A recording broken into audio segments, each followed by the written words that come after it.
Okay, we're live on YouTube. Mr. Supervisor, the meeting is yours. Let me know if there's anything I can do. Thank you, Rob. All right, it is 7 o'clock and I'd like to call to order the regular meeting agenda of the Charter Township of Lyon Board of Trustees. It is Monday, June 7th, 2021. And if we could all stand for the Pledge of Allegiance. I pledge allegiance to the flag of the United States of America, to the republic for which it stands, one one nation, under God, indivisible, indivisible, with with liberty and justice for all. Okay, thank you very much. Kelly, could you please call roll? Yeah, Lisa Blades, Present in Lyon Township. Patricia Carconi, Present in Lyon Township. Michelle Cash, Present in Lyon Township. John Dolan, Present, Lyon Township. Chris Enlow, Present, Lyon Township. Sean O'Neill, Here and in Lyon Township. Robert Swain. Present in Lyon Township. Okay, thank you. Moving on to the approval of the consent agenda. Anyone have a chance or any questions, comments? I'll make a motion, Michelle Cash, to approve the consent agenda as submitted. I'll support Patricia Carconi. We have a motion and support. All those in favor say aye. Aye. Aye. Any opposed? Okay, we're going to move on to the approval of the agenda. We do have a deletion tonight. The deletion is for I in new business.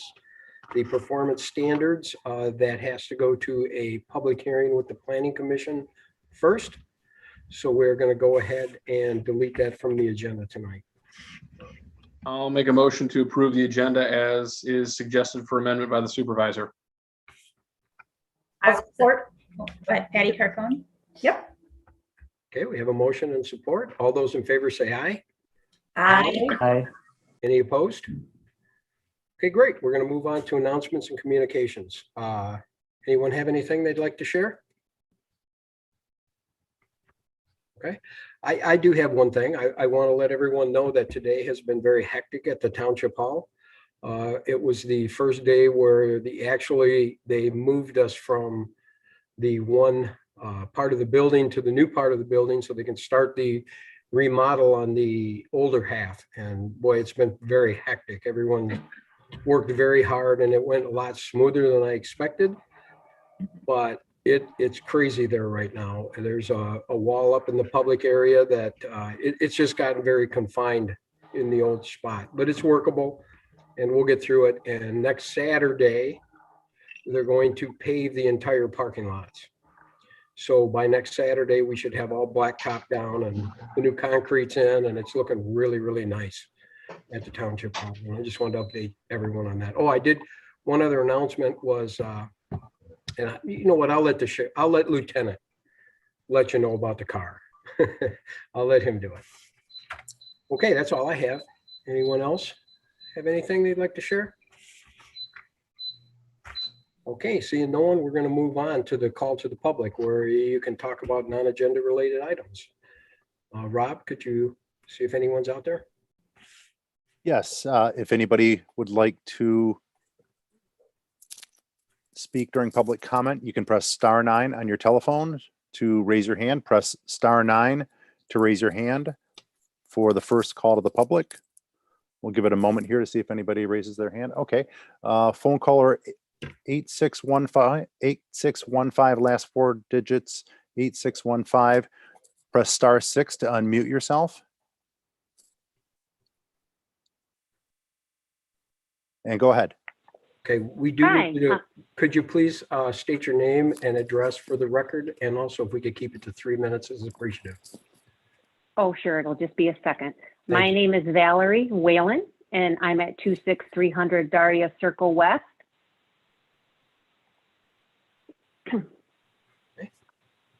Okay, I'm just calling tonight to voice my support for a new Lyon Township Library to be built on the Mill River property. I know that the Lyon Township Board of Trustees has worked with the Lyon Public Library Board for years in developing this plan, and I know that the community supports it. We desperately need a larger library. I know you guys know we need a larger library. Our population is growing exponentially. It's obvious that we've outgrown our current library. I'm not sure why we've suddenly turned our back on these plans that we've been working on for several years. But I am going to be following the outcome of this decision very carefully. So thank you for your time. Thank you. If anybody else would like to speak during public comment, press star 9 to raise your hand. Press star 9 to raise your hand. We'll give it just a moment. Give it just a moment.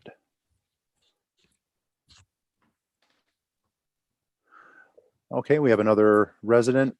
Last 4 digits 0865. If you press star 6, you can unmute yourself. Okay, go ahead. Yes, my name is Julianne Sleek, and I'm a resident of New Hudson. And I would like to speak in regards to the Lyon Township Library planning update that you will hear tonight.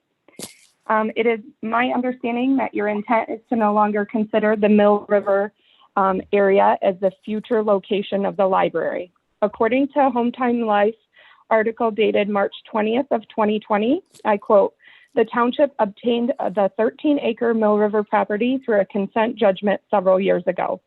The property is located adjacent to Abbey Park, off Milford Road, and just north of 12 Mile Road.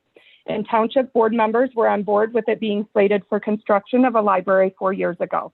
But now they say other potential uses need to be considered, including a fire station, community center, senior center, Department of Public Works, or a park," unquote.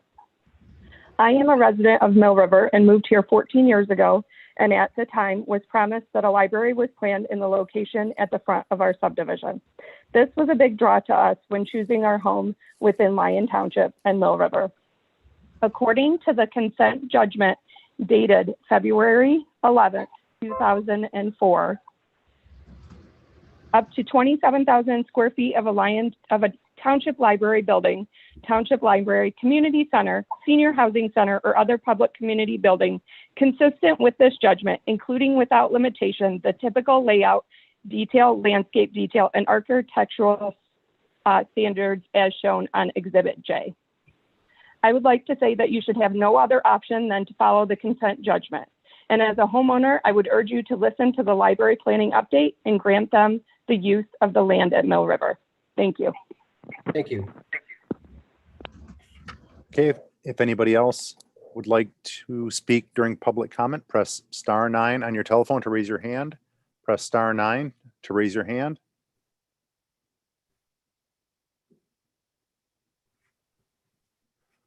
Phone caller, last 4 digits 8973.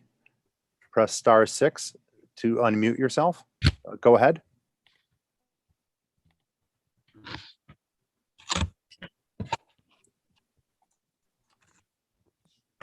Hello, phone caller 8973, last 4 digits of your phone number. Go ahead. Yes. Hi, how are you? Sorry about that. This is Scott Checkey at 6168 Saddle Creek Drive. I'm also calling in regards to the new library. I was highly disappointed to hear that this board was considering a DPW yard on this site.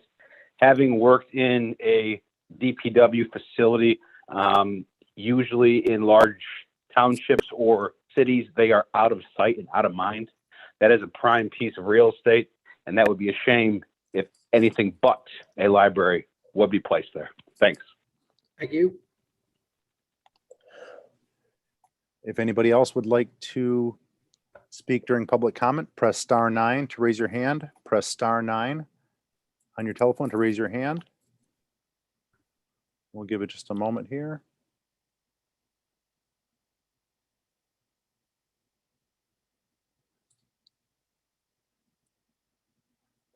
No one else has raised their hand. Okay. We'll give it a few more seconds. I don't want to jump too late. All right.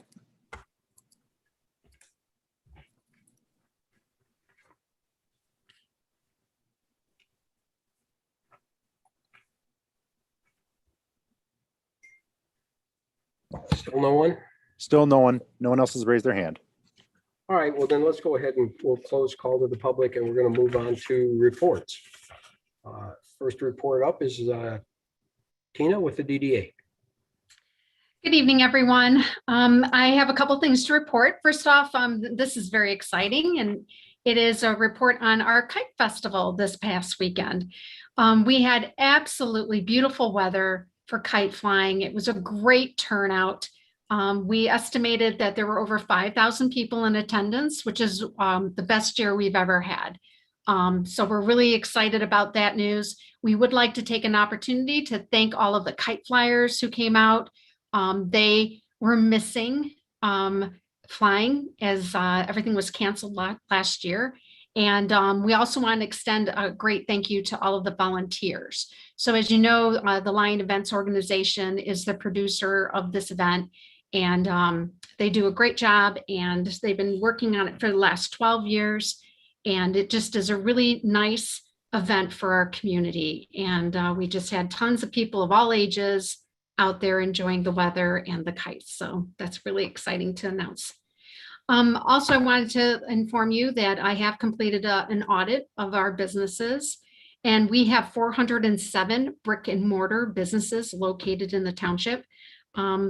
This audit does not include any of the home-based businesses, which I'm sure we have a lot more of. It's just a little bit harder to get a listing of all of those folks, as some of those businesses kind of open and close without really our knowledge. But in total, over the last 7 years, we have added 96 new businesses to the township. And over that same time period, we've lost 14, and that would include businesses that either moved to a different location outside the township or went out of business. So that would make it 82 net new businesses. Also wanted to make you aware that the Oakland County Assessor's Office completed a recent review for us of the level of investment that has been made in our Downtown Development Authority boundary in the past 5 years. This would include any new construction, expansion projects, or any type of general improvements. And the 5-year total came to $274 million worth of investment. So that's very exciting as well. It's always nice to be able to have a number to put to the type of investment that folks are making in our community, and in particular in the DDA. We are waiting to hear back. I know some people have been asking about this. We're waiting to hear back from the Michigan Liquor Control on the new numbers from the census that will be dictating the number of quota licenses for Class C liquor licenses for our community. They had hoped to have that information sometime this summer, but we've been told that that's been pushed back to the fall, maybe even as late as November, December timing. But we are anticipating getting anywhere from 4 to 6 new licenses. Again, it just depends on what the final number is going to be from the census. And also wanted to let you know, we had a couple of ribbon cutting events. We welcomed CD Orthodontics and Lion Dental Implants and Oral Surgery located at the Lion Ridge, which is a new building constructed in the DDA. And we held that ribbon cutting in May. So we're looking forward to having additional ones coming up because we have had a couple of new folks come on board. And then lastly, I just wanted to give you an update on the search. The search continues for my replacement. The DDA committee that is working on finding a new DDA director.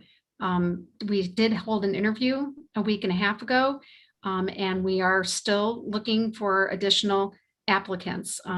It is a very competitive market right now. As you know, it's hard to find employees in general, but in Oakland County, there are at least 6 other communities seeking an executive director for their DDA. So, but in closing, I just wanted to say this is my last Township Board meeting, and I just wanted to thank all of you for the opportunity to serve this community. And I look forward to coming back in the future for visits to see all the exciting things that continue to happen here. That concludes my report. Well, Tina, that's a sad last report because we're going to miss you here at Lion. You've done a really super job, and I don't think we're going to know how much we miss you till you're gone. Well, we will miss you.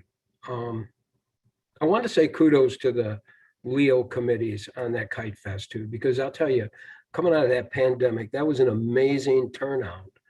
And I think it was more than double than normal, I believe, if I'm not mistaken. So that just goes to show you everybody's ready to get out and get this pandemic behind us. And kudos to all the volunteers. It turned out very well. It was flawless. And I think everybody had a wonderful time. And thank you. I know, Tina, you were big in that. I know you've been working on that for a while, right along Leo, and that was a great job. And thank you. Thank you for all your time at Lion. Thank you. Yeah. Thanks, Tina, and good luck to you. Thank you. Okay, we're going to move on to fire. Chief Van, got anything going on? Just a couple small announcements. Good evening, everyone.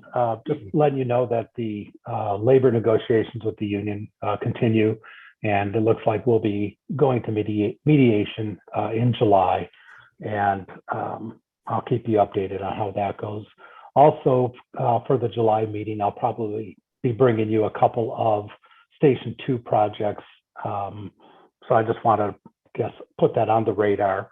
It could be basically an expansion I'm looking at, and also a diesel tank for our apparatus down there. And then just finally, the comparison, like we're looking at last year's numbers, and this year's numbers, and through today. Last year we were at 612 incidents. Today we're at 628, and just kind of a comparison with the COVID year, trying to see how things are playing out. So not too much different, but a slight increase. And that's my report. Okay. Thanks, Chief. Appreciate that. Moving on to Lieutenant. Lieutenant? Yes, sir. All right. I was able to, good evening, everyone. I was able to furnish the triennial report. I'd like to open this moment up to any questions. Does anyone have any questions from the board regarding the report? Okay, perfect. All right, and kind of what Mr. Dolan alluded to, I'll clarify that, is the executive board, they were extremely instrumental in acquiring a brand new Tahoe for our patrol deputies in Lyon Township. And what's kind of special about this thing is it's to celebrate our 200th year of being in service, and it's got a kind of a retro feel to it. I don't know if you've been around town and you've seen it around town. If you haven't had an opportunity, you can come to the station and you can catch it docked before it goes out on its shift. Or if not, you can catch it when we're out on patrol. But it's really exciting. It's just really cool. I enjoy it. And then again, thank you guys for making that happen for us. And yeah, what do I have next here? Oh, we had the proms for South Lyon East and South Lyon High last weekend. So that is kind of the official kickoff for summer. But with summertime comes juvenile crimes and mischief. So I want to remind everybody in the township to lock your car doors and close your garages to avoid being victimized by some kids that have been bored and cooped up and had an opportunity to do anything due to COVID. So that's it. That's all I have. Thank you, Lieutenant. Any questions for Lieutenant? Okay, we're going to move on. Planning Commission. Anything there, Patty? Yes, we had 2 meetings in the month of May. The first one was Monday, May 10th. And on our agenda was the site plan review for the Oaks, which is on the township agenda for tonight. And then that was under old business, and under new business, we have Kirkway Estates Plan Development Minor Amendment, which is also on the board tonight. That was recommended to the township board. And we had a brief discussion of the master plan. And then our second board meeting was Monday, May 24th.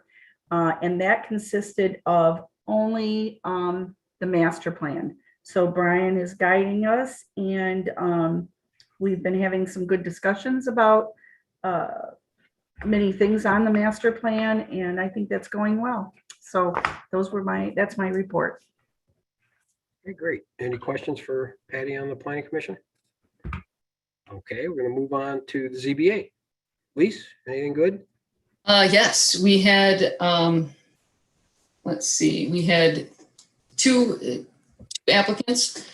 The first applicant was regarding quadrants development, and that was a unanimous vote in favor of granting a variance which would allow applicant to install sewer and water main in the 260-foot length within 25 feet setback area. And something that was really important to that decision was that there was going to be video provided before and after to ensure that the surface would be returned to a pervious soil turf. And then we had another applicant that was a unanimous decision to deny the applicant's request. And that was a variance to the zoning ordinance for reasons outlined that were outlined in the McKenna review letter. And that's really it. We have a meeting this month. Okay. You guys have been a little busy here lately. Yeah, that's what I was gonna say. I think we've had more meetings this year than the last 4 years combined. It means we're coming out of this crazy thing. Okay, we're gonna move on to the Park Advisory Board. Looking forward to this one, Robert. How'd that Movies in the Park go? It went pretty well, I think, for the first one on relatively short notice for people. We ended up showing The Princess Bride, if people weren't aware of that. We ended up doing a hybrid format. We had drive-in area in the back and lawn area in the front, so people could choose based on their level of comfort at the moment, and we had a mix of both. We had somewhere between 40 and 50 people show up. I'll try and share it out here soon, but the screen rental guy ended up getting some drone footage that is kind of cool. The other nice thing there is, thanks to a little bit of a discount there and a thank you to Junior League for being willing to let us share the porta potties they had already dropped onto the site where we ended up holding it. We ended up spending a little less than half of the amount that was approved for this. So kind of throwing it out there, if anyone has any strong feelings on whether we should go ahead and use the other half of that to attempt a second event and see if we can up the turnout if we do maybe more of a Pixar-y type film. Or if you guys would rather wait and hold off on that. But Well, it seems pretty exciting. It sounds like without much, notice, it got going, and it's nice to have the residents have a place to go for a movie with their children. It's a pretty good deal. okay, good. Just wanted to check and see if anyone had any opposition to using the rest of it for a second. So, Oh, you got the money. I'd say that's a good thing. all right, very good. Second thing then, I would just say, congratulations to Leo. I was able to make it up on Sunday for a while, and it was very nice to see that many people in there making use of the park. And then the final thing I'll say is we did receive a couple proposals from some different designers on a play structure installation targeting the 5 to 12-year-old age group. Considering that the current structure that's remaining is, I believe it's a 3 to 5 target range or something. And those were coming in around $150,000.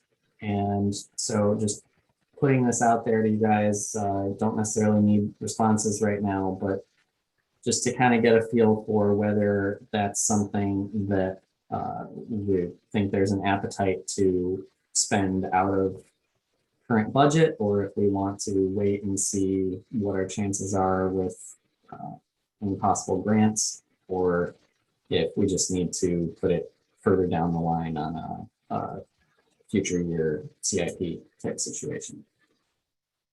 Yeah, I think myself speaking, I think that's going to need a little more tire kicking at 160,000, but I think it's something to think about. And I do know that the play structure that's there are for very young kids.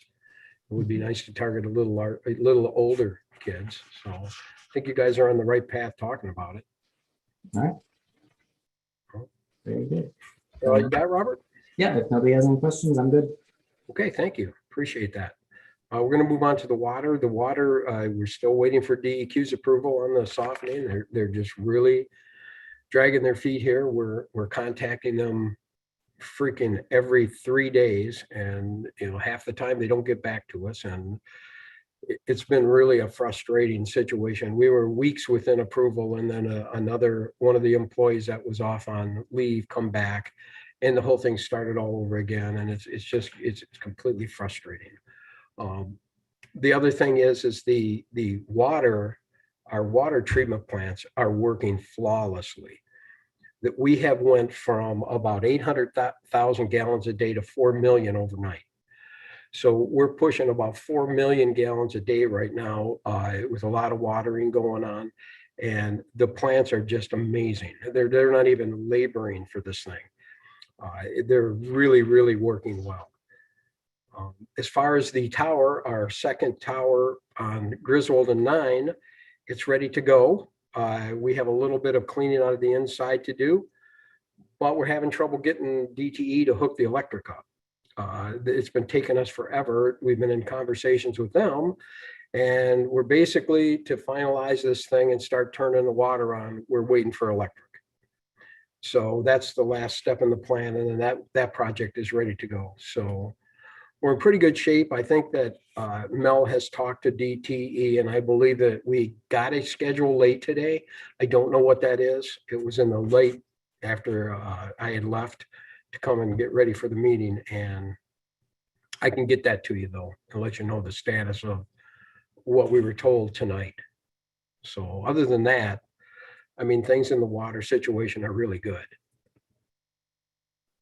Anyone have any thoughts or questions? And believe me, the softening part of this thing is more on my list than it's ever been. I've been fighting these guys. It's just like, it's amazing how they operate. It's incredible. I'm so frustrated. I can't even hardly talk when I think about it. But other than that, everything's good with the water situation. We're in good shape. Any questions? Anybody have anything they'd like to ask, or I could try to answer? Okay. Well, John, I just wanted to add, I definitely appreciate your tenacity in dealing with the softening, because I have had a couple people ask me about it and when is it going to happen? And I keep saying, it's coming, it's coming. So I definitely appreciate that. It's coming. I just don't know when. We are so ready to go on it too. We're just pumped to get it done, and they're just holding us back, and it's frustrating. Okay, we'll go ahead and let's move on to unfinished business. This is the second reading of the conditional rezoning for Culvers, AP 21-14B. I don't think anything has changed on that, Brian. I think we're all set. Nothing's changed. All of the documents have been provided. The legal description has been provided. We will, assuming that you take action this evening, we'll publish a new zoning map that will be updated, illustrating that. And but yeah, everything is taken care of on my end. Okay. Well, then a motion would be in order. Any concerns would be addressed. If we're all ready to go, motion would be in order. I'll make a motion to approve the adoption of ordinance number 06-21 for the Charter Township of Lyon to amend the conditional rezoning of Culvers AP-21-14B. Second reading.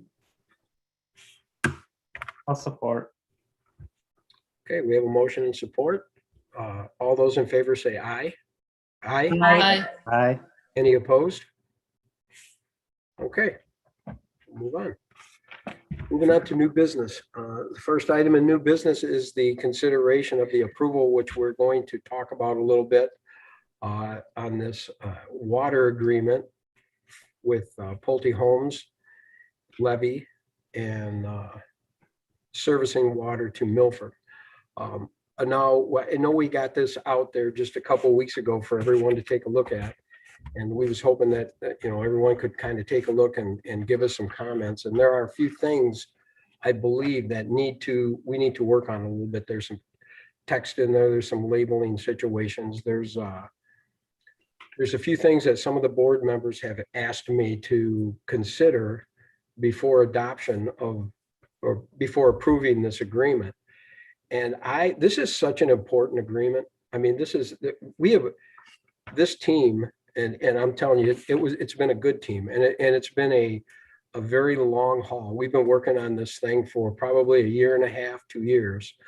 From the first time that we came to the board, I don't know if y'all remember, and everybody said yes, they'd be interested in going ahead and getting this water to Milford. But we've come up with an agreement. We think it's a good agreement. I think Levy's on board, Pulte's on board. We also have to have Milford on board because now Milford is looking at it simultaneously to our board looking at it, and our board needs to approve it before, Milford puts in their, whatever they're going to do in this intergovernmental agreement. Then it has to come back to you guys again.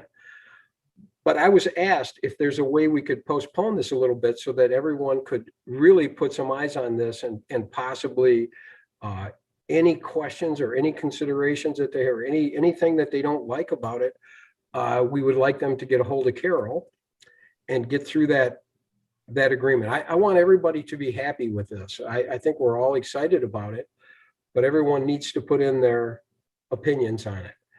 And I know I talked to Sean earlier today, and Sean had some things, he had some very legitimate things that he wanted to talk about. I know Chris has called, and I know that he's talked about some things. I know Robert is new to this whole agreement, and I think he needs a little bit of time to read through it. I think Lisa probably understands it pretty well, and she knows what it's all about.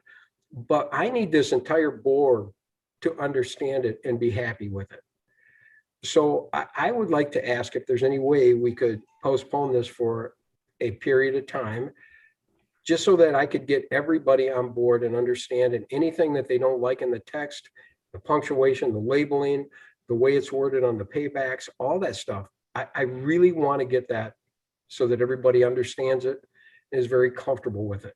And I think it's super, super important. And I don't know how anyone here on this board feels about that, but I sure would like to hear from you if you have any reservations on waiting a couple more weeks to get this thing approved. Good with John, that. Sean, please. Go ahead. Sorry, Michelle. Go ahead. Sorry, I just said I was good with that. Oh, yeah, no, and I had a chance to go through it, and I talked to you, John. I talked to Carol today a little bit about some of the items, and the concept I don't object to. I mean, we've talked about this for some time now. It's just kind of getting the agreement cleaned up a little bit. So I don't have any objection to it. I just think it should be in, again, all the I's dotted and T's crossed before we finalize it, and I think we can get there pretty quickly.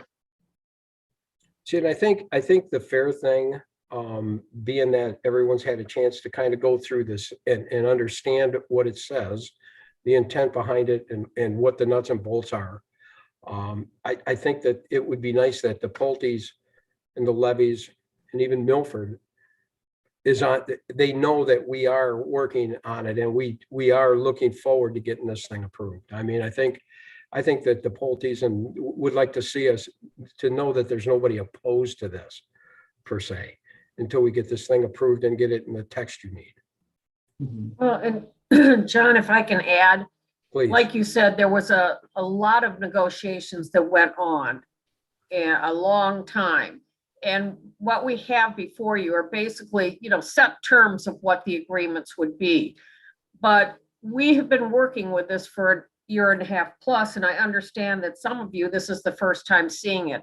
And I want to make sure that everybody understands what it's all about. So I would like your comments or questions directed to me, but I want you to keep in mind the basic terms. This is what, the direction we're going when you're looking at it. But I think at this point, I was going to be asking you for a closed session on another matter anyway. So my suggestion would be that we tag this onto that closed session that we would hold before the next board meeting. And in the interim, you all could send me your questions or comments or call me so that everybody clearly understands what's going on here. But I think tonight we need to let Pulte know, if we're still on the same page we were before, and yes, we are moving forward with this. So I think, that would probably be the way to go tonight if we don't act on it tonight. I mean, I guess the key is if anybody would be objective to this thing, they just need to say, yeah, we're objective. Otherwise, we want to continue work on it. And with your comments and your calls to Carol and get to understand it a little better, It gives us a little more time to make you guys understand, but if there's anybody that's totally opposed to it, we need to know that. And, and I don't see anyone that's saying anything opposing. No, I mean, I'm not opposed to the concept of it. Like you said, I mean, it's a little newer to me, and it's an in-depth reading. It's a large, complex document. So Yeah. I guess I would just ask you, I guess, are any of these discussions, do they change any of the fundamentals, or is it just details that people are considering shifting? Yeah, I don't want to just not talk about it and then next month we have it and. Well, no, we can talk about it. I'm just saying that the actual nuts and bolts of the contract are the same. Basically, we have some labeling issues. There's some punctuation things. And I kind of agree that when we come down and we make a final approval, that needs to be a solid document. Everything should be I's dotted, T's crossed. It should be right. And I agree with Sean on that. But I mean, the nuts and bolts of this contract is really the way to end up. Okay. It's been worked on really hard by our team, and it's a great contract. It's good for everybody. And I just think it's a really good contract. We may have to clean it up a little bit with some text and things like that. Yeah, again, the basic terms will remain the same, but if there's something that you have a specific question on, Right. ask me, or if there's something that you feel you don't quite understand the way it's written, maybe we need to change the language a little bit so that it is clearer, but that's what we're looking for in the next week or so, to get those kind of comments from you. Now, is that something that everyone here thinks that they could read through and give comments and talk about it in the next couple of weeks? Because we would like to get this thing so that Milford understands that we're on board with this contract. They have to look at it also. So there's some steps in the process, and we want to be respectable to Milford and give them the opportunity to take this and look at it. And, there's another cog in the wheel. I can definitely do that, John. Okay. Yeah, same here, John. I great. had sent Carol some questions and comments, and even Mhm. talked to Leslie a little bit about some of the actual numbers. So,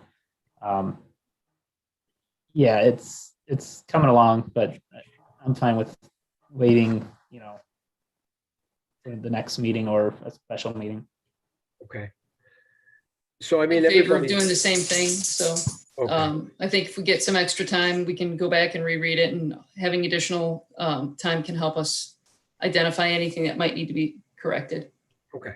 But in the nuts and bolts of this contract, is everybody looking that it's a good thing? We want to move it Yes. forward. We just want to make sure it's tight. Yes. Okay.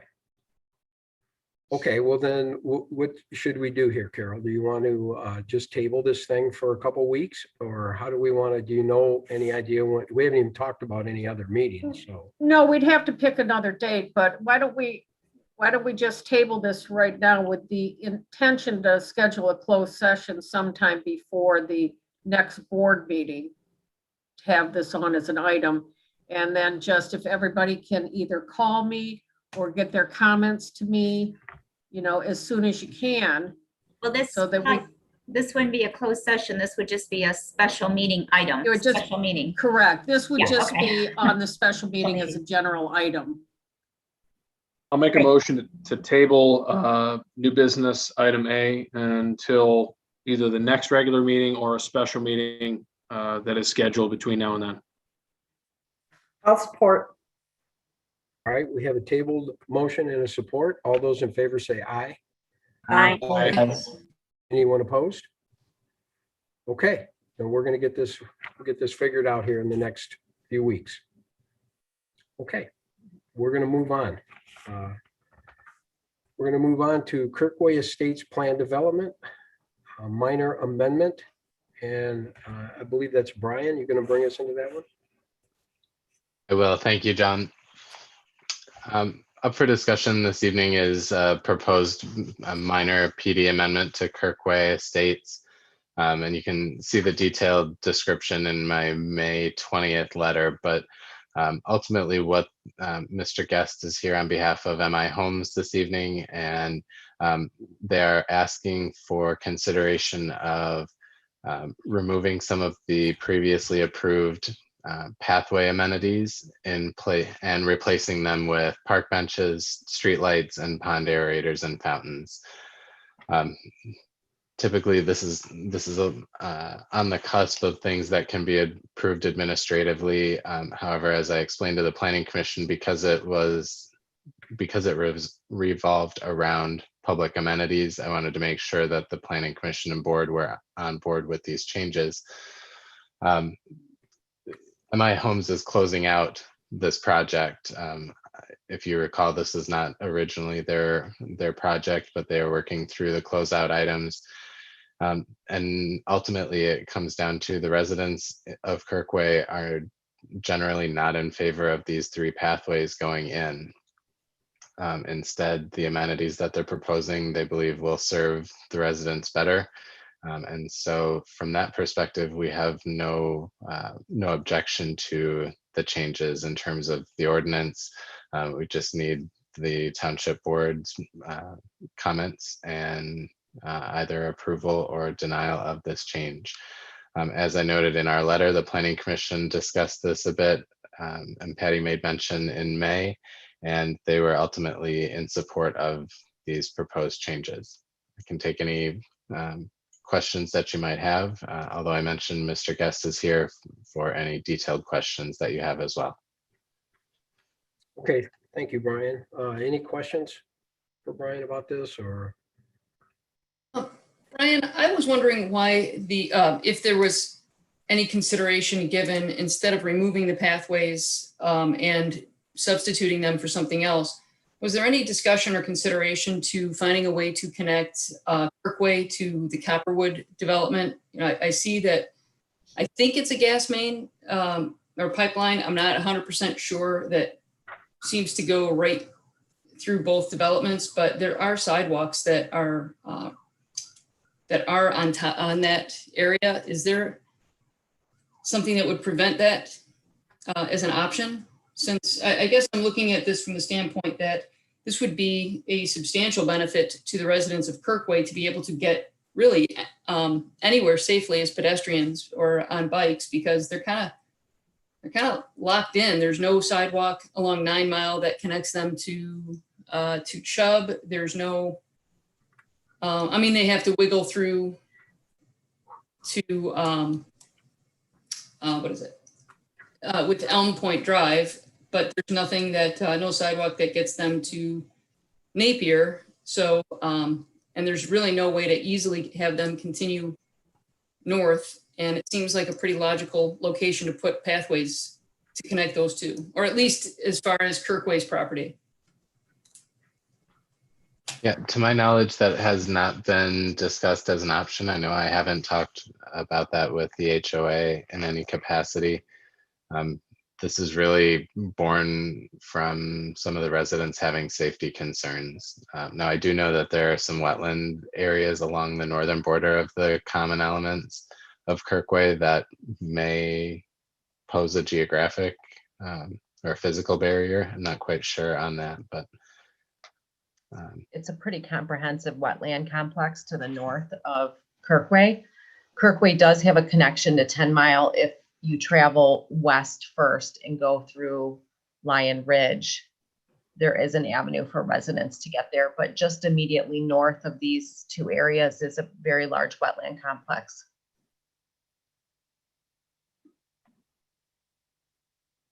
I would, I mean, I understand that there might be a wetland, or that there is a wetland complex there. And I guess I would, before being supportive of eliminating those pathways for something in something else entirely, I would be in favor of looking at different options for pathways. But as I am on the pathway committee, sidewalk pathway person, or one of them, I really can't support eliminating pathways.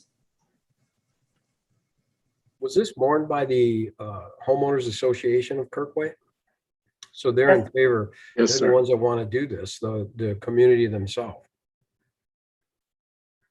yeah, Yeah, it's sure. an interesting situation because, you know, nearly all, if not all of the lots have been sold and construction started on them. A lot of the times when we're considering amendments, we're very early in the development process, definitely not this far along. So in that regard, we do have the benefit of having the desires of the current residents to help guide some things. I wonder if there's a way to kind of split the middle or split the difference on this. So some of the amenities that are being proposed aren't necessarily the same as the amenities that are being taken away, and that one is considered kind of maybe recreational and then the others maybe safety. And I don't know that you can get into like a cost comparison because it's probably apples and oranges, but perhaps if it's being eliminated, is there some nominal, not unreasonable, but nominal contribution to a pathway fund where we can make another connection somewhere else that's meaningful for taking this away? I mean, as part of the proposal, I'm just throwing it out there to help move it along. Well, it looks to me like the HOA board did they checked it out, and I think 80% of the Kirkwood wanted these things removed. So, And their interior, if they were out on the road, I would be absolutely opposed to eliminating them, but they're interior sidewalks that are within the neighborhood. So I guess I look at that a little differently, though I do agree, with Lisa, we want to add these kinds of things, not take them away. But the fact that it sounds like the residents are overwhelmingly supportive of taking them away and they're internal, I would tend to lean that way. yeah, that's what I'm saying. I think 80% in the survey would like to have them removed, and they like the amenities that they're offering. Yeah, Kurt Radke lives in there, and he asked if he should abstain from the voting, but we said no on the planning commission. And he said that they have a very active homeowners association, and that they are overwhelmingly, they do want those paths removed, and they really want the amenities. So if you think about it, it's kind of neat that they have the ability at this stage in the game of their subdivision, they actually can pick that. And sometimes I just don't like being over government on this. I mean, this is their subdivision. I know it's in Lyon, but it's their subdivision, it's their homeowners association, and they actually can pick what they want. And I thought it was beautiful what they picked. And we don't get that opportunity too many times. And I know, Lisa, I'm on the Trailway and on the bike committee too, but this is internal to their subdivision. And I think it's a great opportunity. And then MI Homes was willing to finish this up for them. And like they said, close it out, and they kind of want to be done with it. So it's just my opinion. I'm definitely for it for the residents. So, I mean, I think the key is the 80% survey, because that's how we do special assessments, right? If we get 80% of anything, we're figuring out that the majority wants it done. So, Ryan, I have a question. Were the sidewalk or were the pathways that are internal, were those considered to be a community benefit, or was that just part of their overall layout in their original approval? Do you know how old that subdivision is? I was going to say that. No, that's why I'm asking. I can't. Definitely precedes me. Ryan was 10. I may have been 8, but they a long time ago. The ordinance doesn't require you to have any type of pathways like these in terms of closed loop systems or anything like that. So I can't imagine that it would have been something that was required during the original approval. We didn't even ask for public benefits back then. Seriously. I think that, my initial response really is like, no, don't get rid of a pathway. But, to hear that it was not necessarily considered a community benefit for its initial approval, and to have that as a difficulty with the larger wetland. And also like the 80% portion of it, I'm still leaning more toward not approving that or not voting in favor of that, but I guess I'm not opposed to it, to hearing more about it. So if anybody else can make a solid argument as to why this is a good idea to get rid of the pathways, I'm willing to listen a little bit more. I can kind of weigh in a little bit. I was contacted by 2 different residents in Kirkway. Both were opposed to the removing of the sidewalks. But you know, so I guess I'm in contact with the minority in there. So, you know, it is the 80%, 20% or whatever does speak volumes. And I guess I will at least give MI Home some credit here, because in lieu of just not building it and pocketing the money, they're at least offering the residents some form of compensation. I know in a couple other neighborhoods, they just, you know, decided not to build them and not give anything back to the residents. So I don't know. Again, I always want to see pathways be built, but I think based on the survey, it looks like the majority of the people don't want those removed. But Patty, you know, it's just as well as me, those the people have, you know, requested pathways elsewhere. So this kind of came as a surprise just in general. So, you know, that's my 2 cents. All right, anyone else? If not, I think this is a pretty easy one.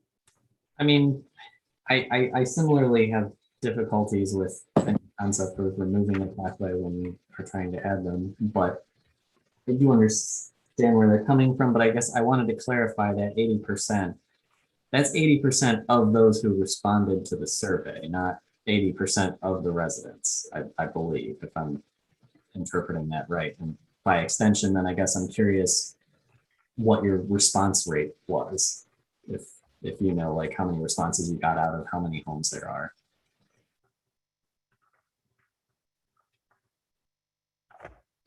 Brandon, if you could answer that. Yeah, absolutely. So that's the one thing I definitely want to point out. The HOA has really driven the bus 100% on this. We, as part of the closeout, we're prepared to get contractors in there to install these pathways.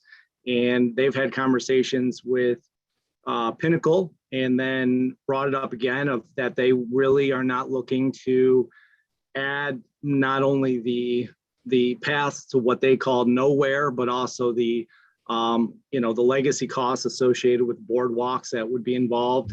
And you know, they provided a survey that I don't have the exact numbers, but it seemed like it was a pretty extensive survey that had quite a few residents. It's one of the most active HOAs I've ever experienced. We've met several times to discuss this with the whole board. I don't really have a direct answer, Trustee Swain, about what the percentage was, but I can tell you from everything that they've done and the homework they did on the other opportunities they wanted to look at, it's been a pretty intensive process. Okay. I guess, Brian, do you know how many homes there are in the development? It looks like there were about 70 responses. I'm just trying to get an idea of, like, you know, was this less than half of the homes that actually weighed in, or are we looking at a true consensus here? I don't have a specific count. It's also complicated by the fact that there are multiple phases of, you know, Kirkway. You know. Fair. Okay. What's my other point here? Oh, the lighting and all of that, the ongoing costs, that would be the HOA's responsibility, I assume. And it looks like they're shielded lights, so I appreciate that, because trying to keep the light pollution down too is always good. Yeah, they're working with DTE to go through the DTE program, which is very attractive for HOAs because they obviously don't want to deal with the headache of the maintenance and if something goes wrong. So it's very user friendly, the DTE program, and I really commend them for going that route instead of trying to kind of put it together themselves and just sort of, you know, sometimes those lights don't work out, but DTE supplies the lights, installs the lights, and maintains them. Okay, very good, because that's, you know, you don't want to just be trading future maintenance on pathways for future maintenance on replacement amenities. So Totally agree. All right, yeah, I guess I'm okay at this point then. Ryan, I have one last question for you. In your review letter on page 2, it said, you make the comment, we ask the applicants to describe if these will be installed on a new concrete pad adjacent to the sidewalk or in locations that are already wide enough to ensure at least 5 feet of clear space on which to walk. What was the outcome of that concern? Brendan, do you recall what we decided? I don't have an answer off the top of my head. Are we talking with regard to the light poles? The benches. Oh, the benches. No, they will be on concrete pad extensions that will come out. They will not be placed on the existing sidewalks. That was 5 of them, right? It looks like the quote, there was one price for one, and you're not doing one. One second, I'm looking that up, right? The last page says option B, 5 park benches, $7,000. Yeah, quantity 5.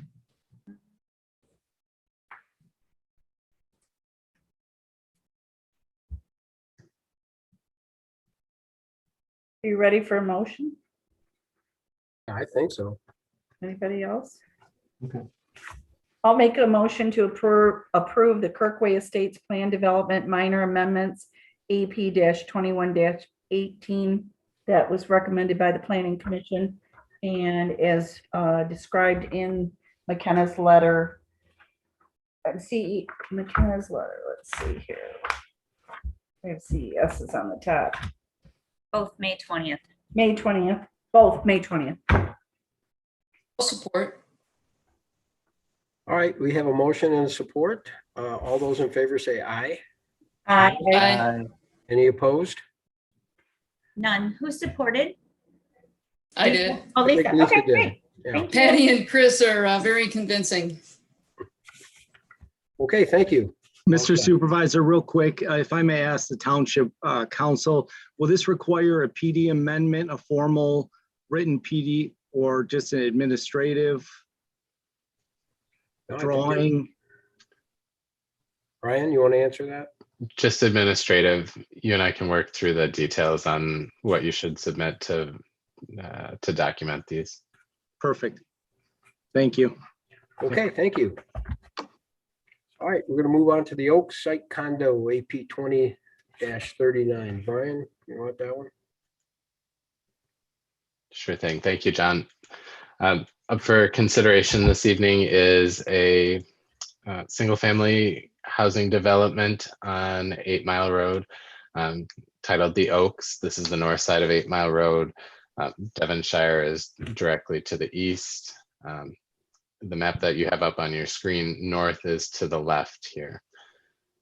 So 8 Mile runs along the south side of the property.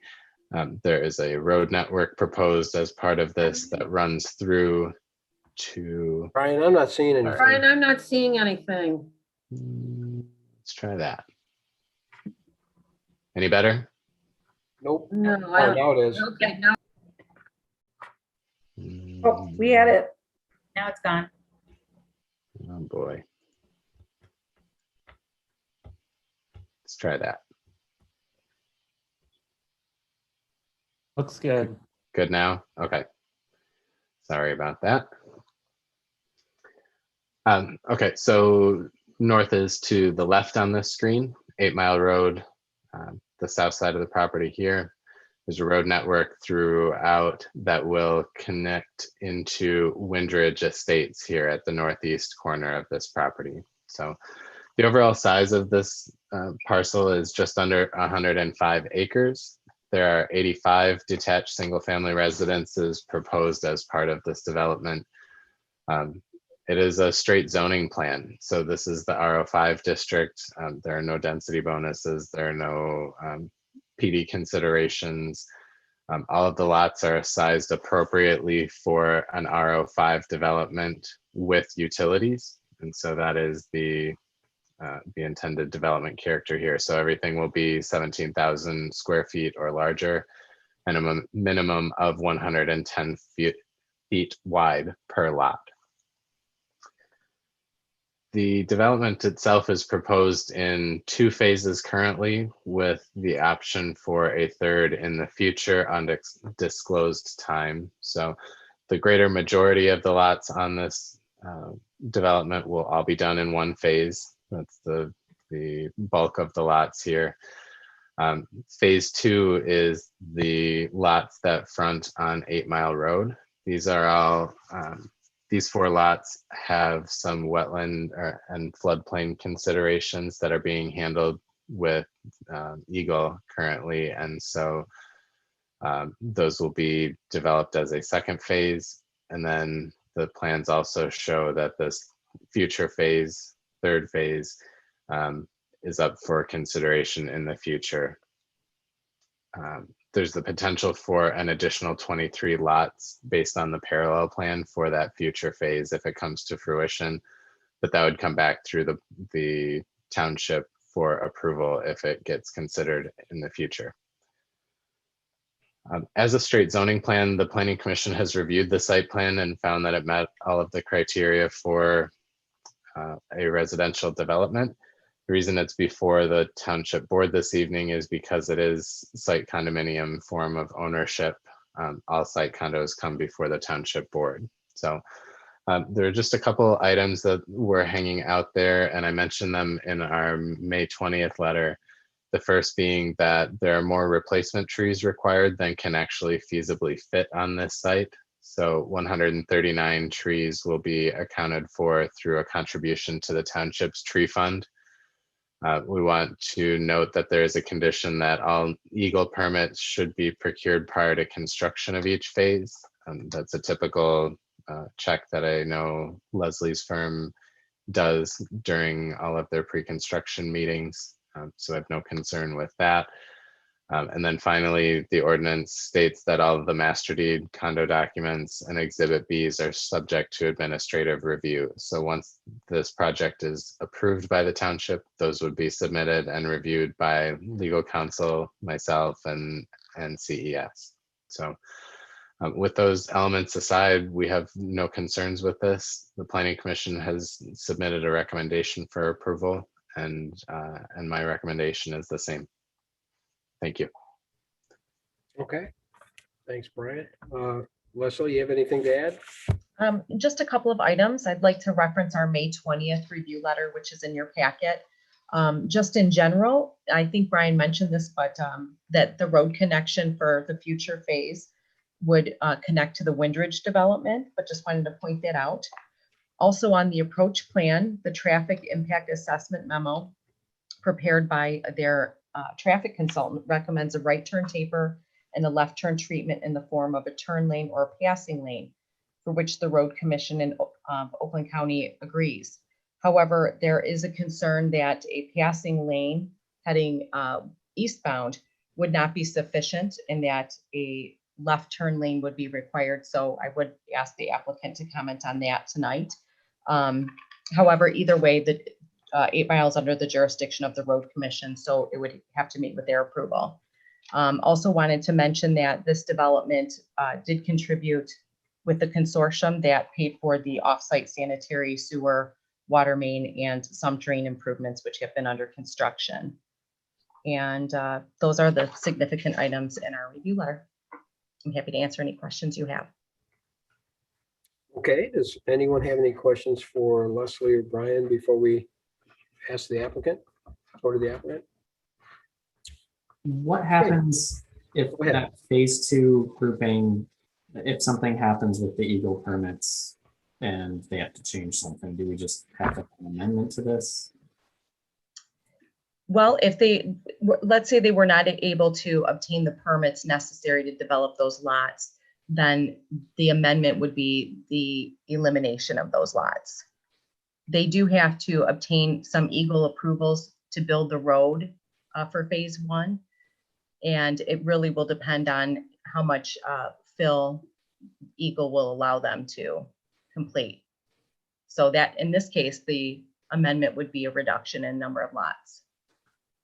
Okay, and then I'm not sure if this is for you guys or better for the applicant, but in the northeast corner where that connection to the existing stub road would be made, that intersection kind of creates another stub, I guess you would call it. If I assume the intent is that if that phase 3 was built out, that there would be another road constructed off of that, but if not, is there any issues with just leaving such a short stub there for the way our standards work with, like, for fire concerns or anything else? Anyone want to? I'll tell you, you're breaking up really bad for me, Robert. I can barely get you on here. I'm sorry. Did anybody get that? Okay. I did. I think Robert's referencing this little stub of a street, and there are no zoning concerns with leaving it like that. Okay. Thanks, Robert. Is the applicant, do you have any plan for us to take a look at or a presentation?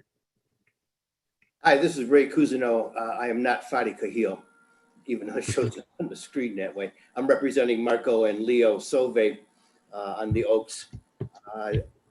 This is a plan that's been around for years. Originally, there was a plan development concept put together several years ago for over 140 lots on this piece of property.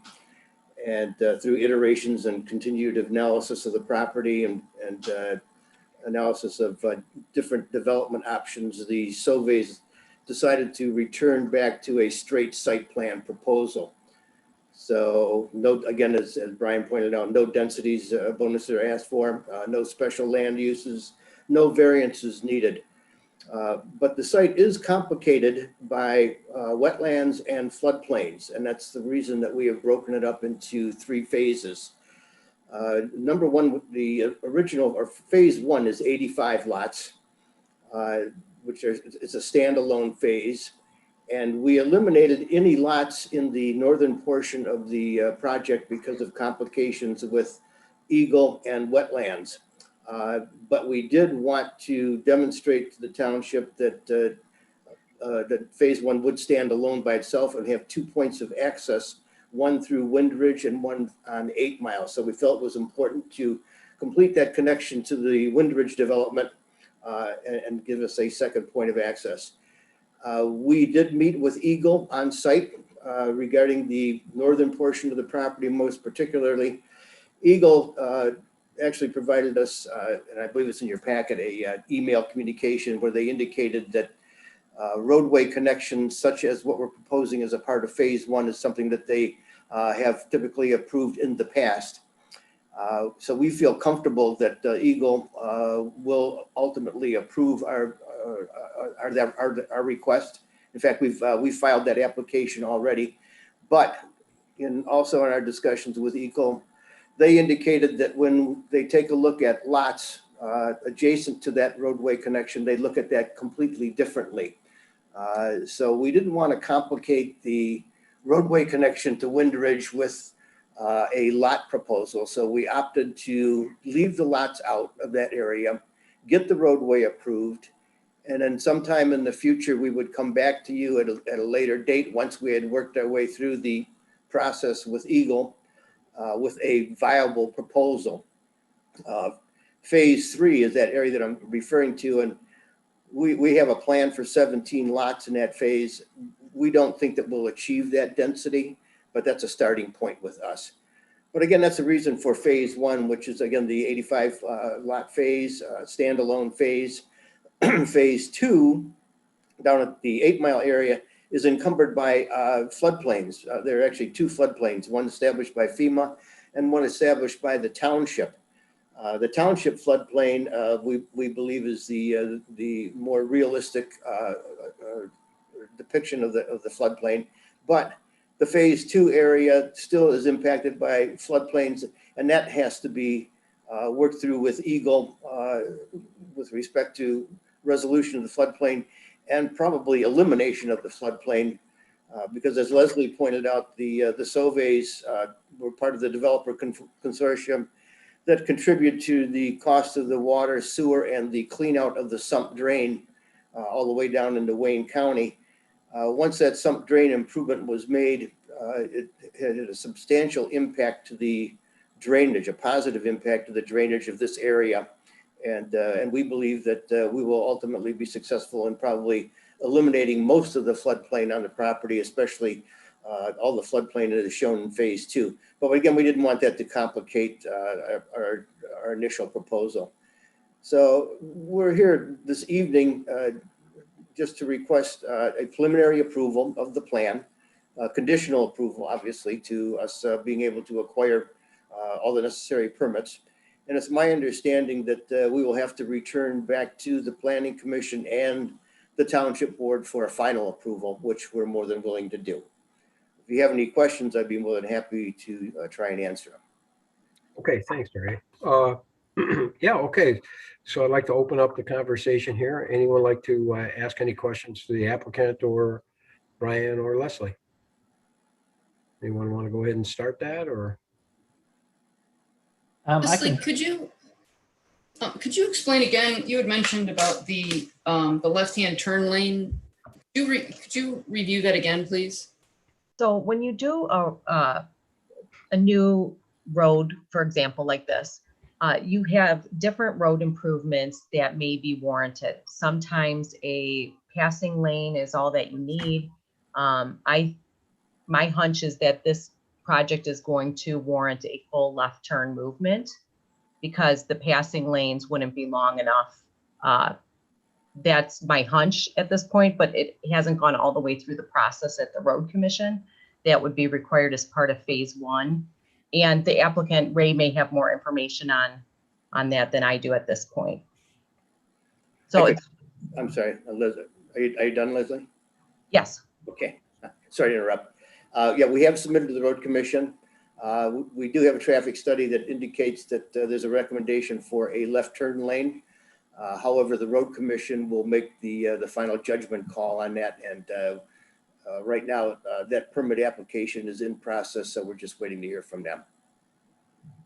So I have a question for the applicant then. If the Road Commission requires the left-hand turn lane, then you'll do it. If the Road Commission does not require the left-hand turn lane, will you do it? If the Road Commission determines that a left turn lane is not needed, then we'll abide by their determination. Does that answer your question? Well, is there ever a harm in providing a left-hand turn lane, even though it's not necessarily required at this very moment in time? No, I don't think there's a harm. It's just a question of what is required and what are we obligated to do. And if we satisfy the Road Commission requirements and they determine that's what we need, and that's what we're going to install. It's a question of additional money, cost, and again, if there's a determination made by the Road Commission, they're very conservative. I mean, believe me, if they think that the left turn lane is at all needed, they will demand that we install it. You know that I would really ideally like you to just say that you would do it anyway, but I appreciate your honesty. Yeah, can't do it. I mean, I can't make that commitment.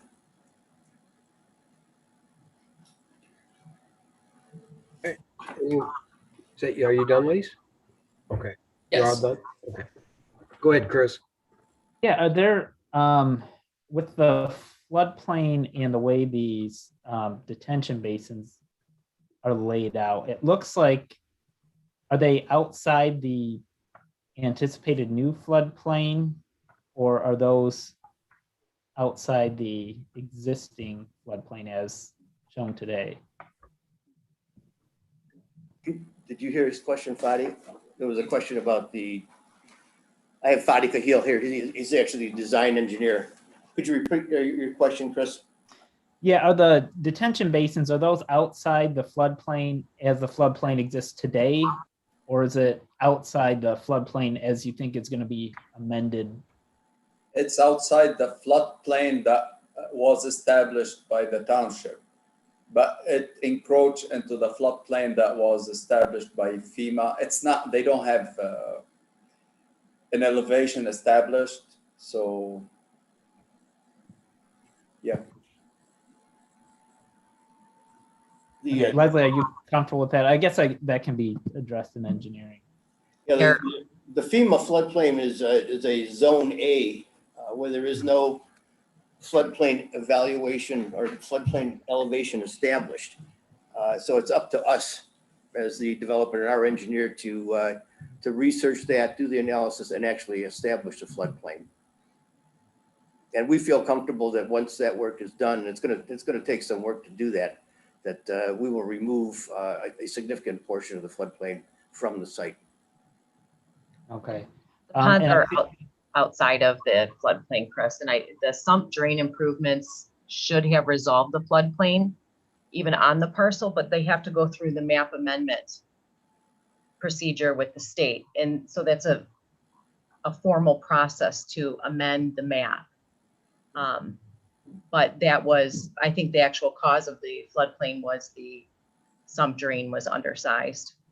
With that being resolved, I don't anticipate them having a problem. It's a timing issue. It will take some time for that amendment to go through. Yes, it will. Yes. So then I think you guys already addressed this, but the road connection to Wind Ridge is part of phase 1. That's correct. Okay. And then the last thing I think Brian, or one of the things Brian had mentioned was the tree replacements. That there's over 100 trees that are not being replaced. And it sounds like there isn't room in this area to replace them. Is this, so as a board, are we to discuss taking a contribution for tree replacements? And that'd be fine with me. I would just want to make sure that we use the money and figure out where to plant them, because it's over 100 trees. And I think I think we've done this before, and I think Patty might have gotten some replaced up around Township Hall. I don't want to lean on you again, but if you're up for some tree planting ideas, you've got you probably got to figure out, that's a lot of trees to put somewhere. Might be a good thing for the Parks Committee to make a recommendation on, if they have any ideas too. That too, and plus maybe we'll use them around Safety Town. I have a lot of ideas, so. Obviously, from our standpoint, if we physically can't plant trees on the site, then I think we have to make the contribution. So yes, I think the actual number, whatever it is, the contribution wise, will be worked out as part of the final engineering. But if a contribution is the acceptable option, that's what we'll do. No, and I guess, looking at the overall site, I know you've got some future phasing on it, but 105 acres and you're, at 85 units, it's, you're at the 17,000 square feet. So it looks like it pretty much meets the ordinance.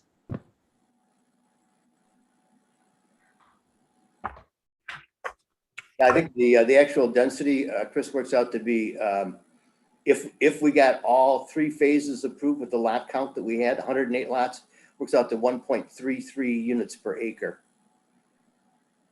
And our 0.5 zoning permits 2.5, so we're way below the permitted zoning. And even though the minimum lot size is 17,000 square feet, the actual average lot size is probably closer to 20,000 square feet.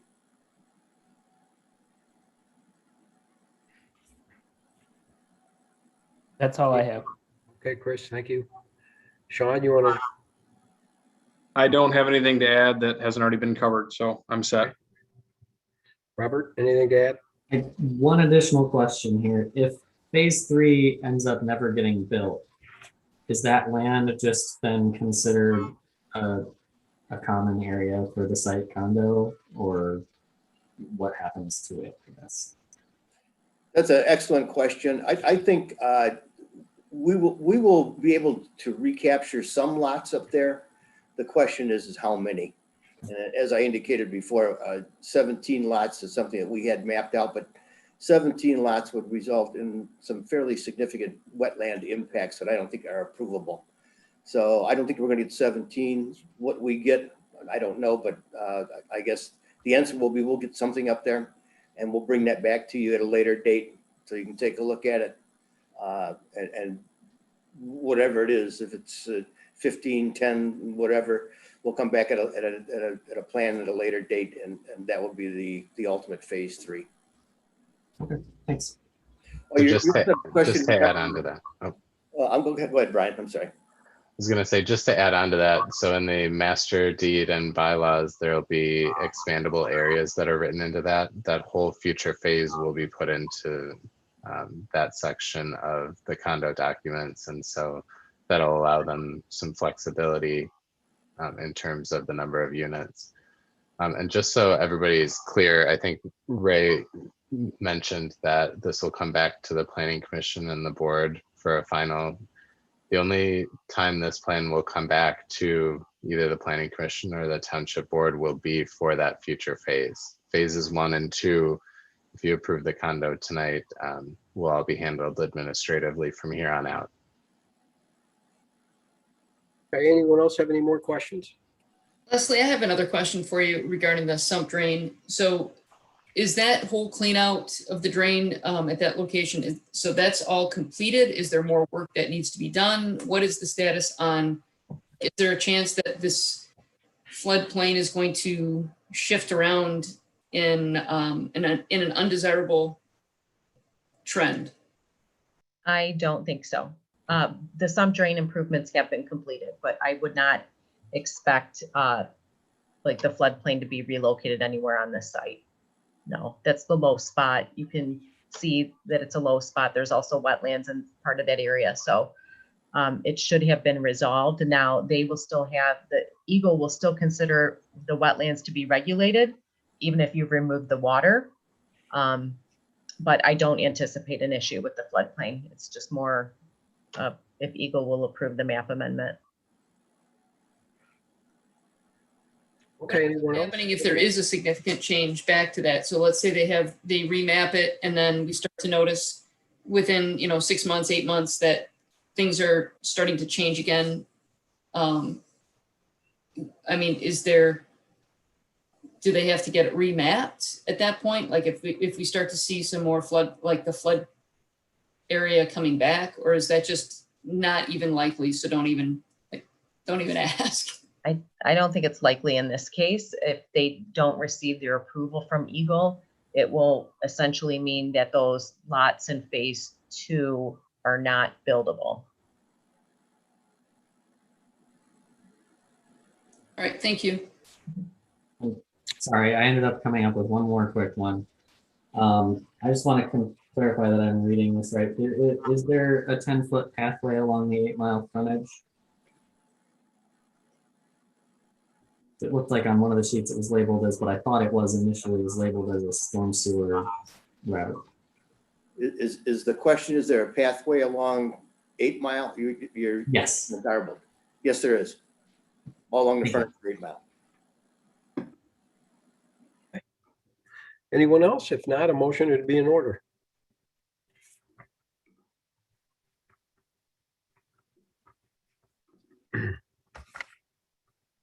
Anyone want to make that motion? I'll make a motion.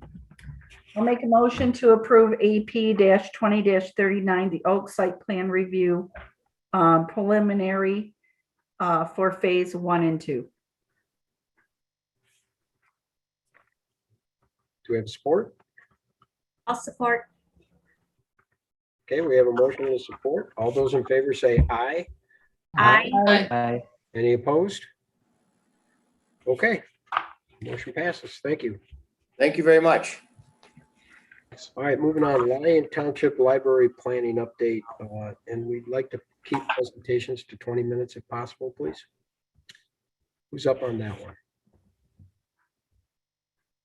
That would be me. Hello, everybody. How you doing? Hey, Josh. Hello. Those of you who don't know, my name is Joshua Bassoon-Dath. I'm the Lyon board on the Lyon Public Town. Ooh, I cannot talk tonight. The Lyon Public Library Township Board of Trustees. Before we begin, I'm going to go ahead and share my screen.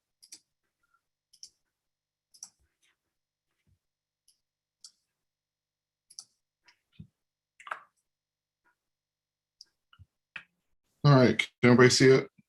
Yep. Perfect. All right, so as most of you know, we entered a pandemic last March. I believe actually right after I spoke to this board last year on our probably the last public meeting you had, in person, I should say, not public. That was at the end of March. So we closed at the end of February, excuse me. We closed at the end of March. We were allowed to reopen to the public around June. When the staff got back into the building, we had to prepare for people coming back in. What that preparedness became was we had to first recover the 7,000 items that we had checked out of the library at the beginning of the pandemic, as well as we also had to quarantine those items. 7,000 items outstanding had to be quarantined for up to 3 days, a process which we continued up until just recently. And I believe we are still quarantining items just to be on the safe side and to make sure, you know, all staff feel comfortable with it.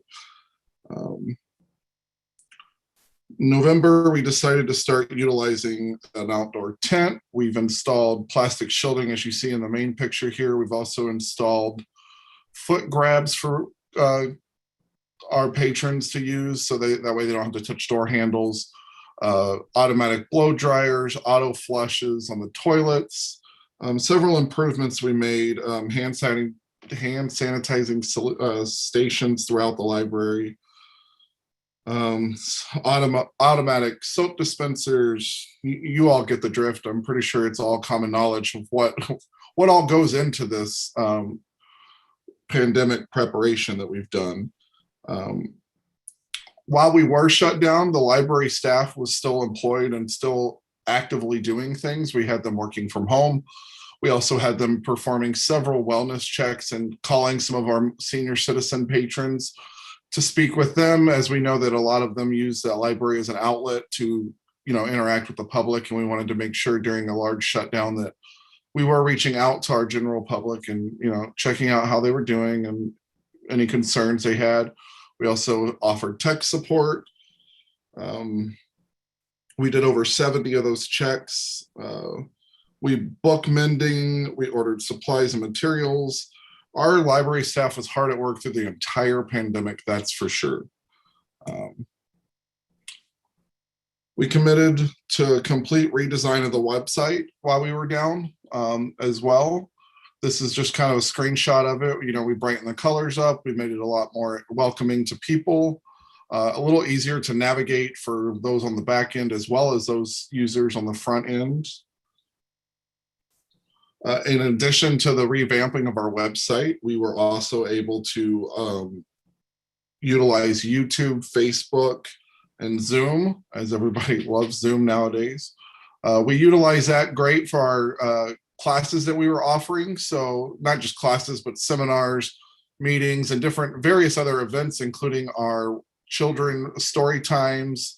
All of these have moved online as well and can still be referenced on our social media outlets as well as our library's website. Some of the presenters of note that we have were Peter Bahita. He was the editor and vice president of the Detroit Free Press and the Michigan regional editor for USA Today. He came and spoke with our patrons. We had authors such as Ruth Barshaw come in. A litany of other ones, Kristen Rimar, Matt Faulkner, just really great presenters that came in. Can you all still see my screen? Yep. Okay, just want to make sure. Yeah, Josh, we can't see you. We can't see you moving through the slides. It's just still on at least on my screen, it's still on just your original presentation. Okay, hold on one second. I apologize. How about now? Can you see the new LTP that we're open for curbside? Yes, yes. Okay, perfect. Sorry about that. You think at this point in my career, I would be able to use Zoom. This is kind of a shot of our library, and we're able to utilize the services. It's a lot more user-friendly. I urge everybody listening, seeing this afterwards, or on it right now to go on and explore. You can find everything there from our meeting minutes, agendas, We've got everything on this website. Great. We have over 22 platforms for downloadable content for our users who want to use it at home. That's not including the thousands upon thousands of ebooks that they can check out and read at home, magazines, anything of those nature. Let's go. Our program statistics, we began creating and sending out make and take STEM kits and craft kits for children in July. These have been a major hit. I know that we had a booth down at Kite Fest this last weekend, which I had the opportunity to work at on Saturday. And I couldn't tell you how many patrons came by and were so excited that, you know, we were there showing the different craft kits and STEM kits that we had. Those are available to check out. They're incredibly popular. Our summer reading program has kicked off and started for the 2021 season. And it will be just like we did last year. It's going to be all virtual programming. There's a downloadable app to track your reading time, and registration's open still. So we urge everybody to jump on that. It's for all ages and provides a great opportunity to kick off reading during a low education season, being summer. Some of the examples of our takeout kits are going to be our anything from different crafts that the whole family can do. We can encourage creativity and imagination for the adults and teenagers. For children, it encourages the motor skills and development on that. These are some of our statistics. As you'll see with the make and take home kits, we had over 1,274 take and make kits for kids, 239 for the adults. It's total attendance overall was about 7,680 people. I'd like everybody to keep in mind, you know, the size of the township and the amount of people that are, you know, utilizing our services with these make and take kits is just astronomical.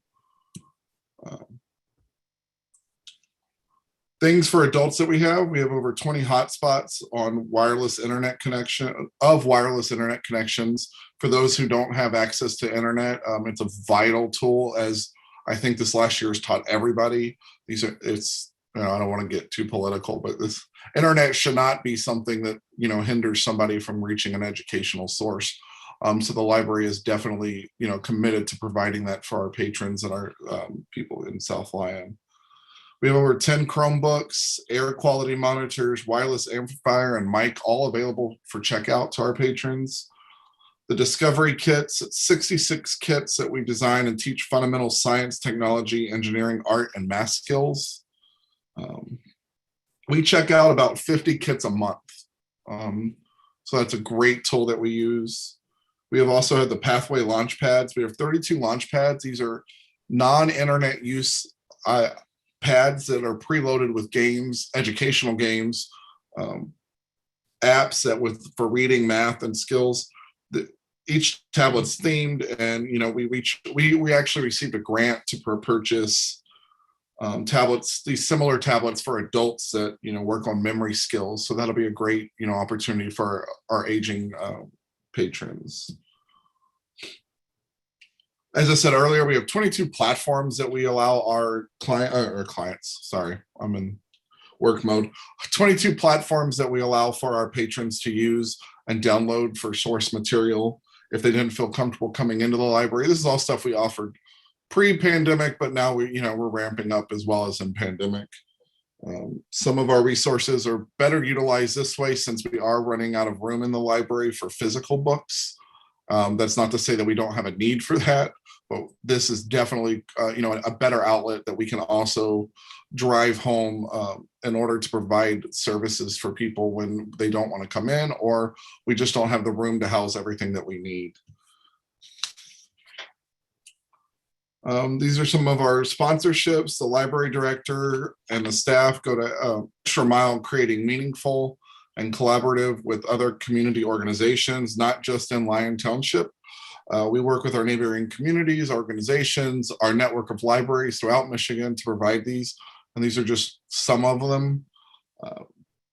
Many of them are our local businesses and sponsors here in town. some of our accomplishments that we've reached just during the 2021. We've introduced curbside contactless pickup, expanded our Wi-Fi to the entire parking lot. We actually get our entire parking lot as well as some of the neighboring apartment homes, which also helps allow them to utilize our Wi-Fi. Again, it's on that basis that, education and the ability to access the internet has become a vital issue in this last year, and going forward, I'm sure it'll stay that way. We've added Chromebooks for checkout. We've issued over 400 new library cards. I can tell you, just in the 4 hours I was working at the booth, we probably had an additional 20 or 30 ask for a new library card right then and there. So it's definitely something that's growing in our community. We've added playaway launch pads and awarded multiple grants to do so with some of the expansion of our programming. Again, our staff and our director have sought out supplementary funding resources to enhance our services at the library. A lot of these acronyms are probably meaningless to people, but it's the Library Services and Technology Act. We have the Institute of Museum and Library Sciences and the Library of Michigan, all of which are programs and groups that have given us grants to expand a lot of our services here. As far as the outline goes, the PowerPoint is, I'm sure a lot of you are wondering why I just jumped into a whole bunch of numbers. The reason it is because the library is in a desperate need, and I think it's time that we make a call to everybody. I know that you guys have sent out forgive me, I'm blanking on the name of what we called it, but there was a survey to the community sent out not long ago. I believe it just wrapped up, dealing with the master plan.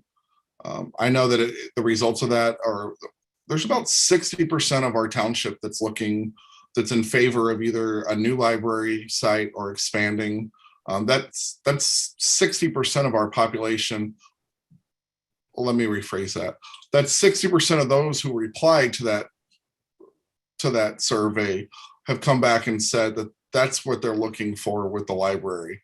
I know many of you are patrons of our library. I know many of you have been there. I approached this board last year in February to discuss a library plan to rebuild a strategic plan based on our strategic plan from 2019 to build a library on the Mill River property. At which that February meeting, we were told to kind of formulate a subcommittee between our library board of trustees and yourselves.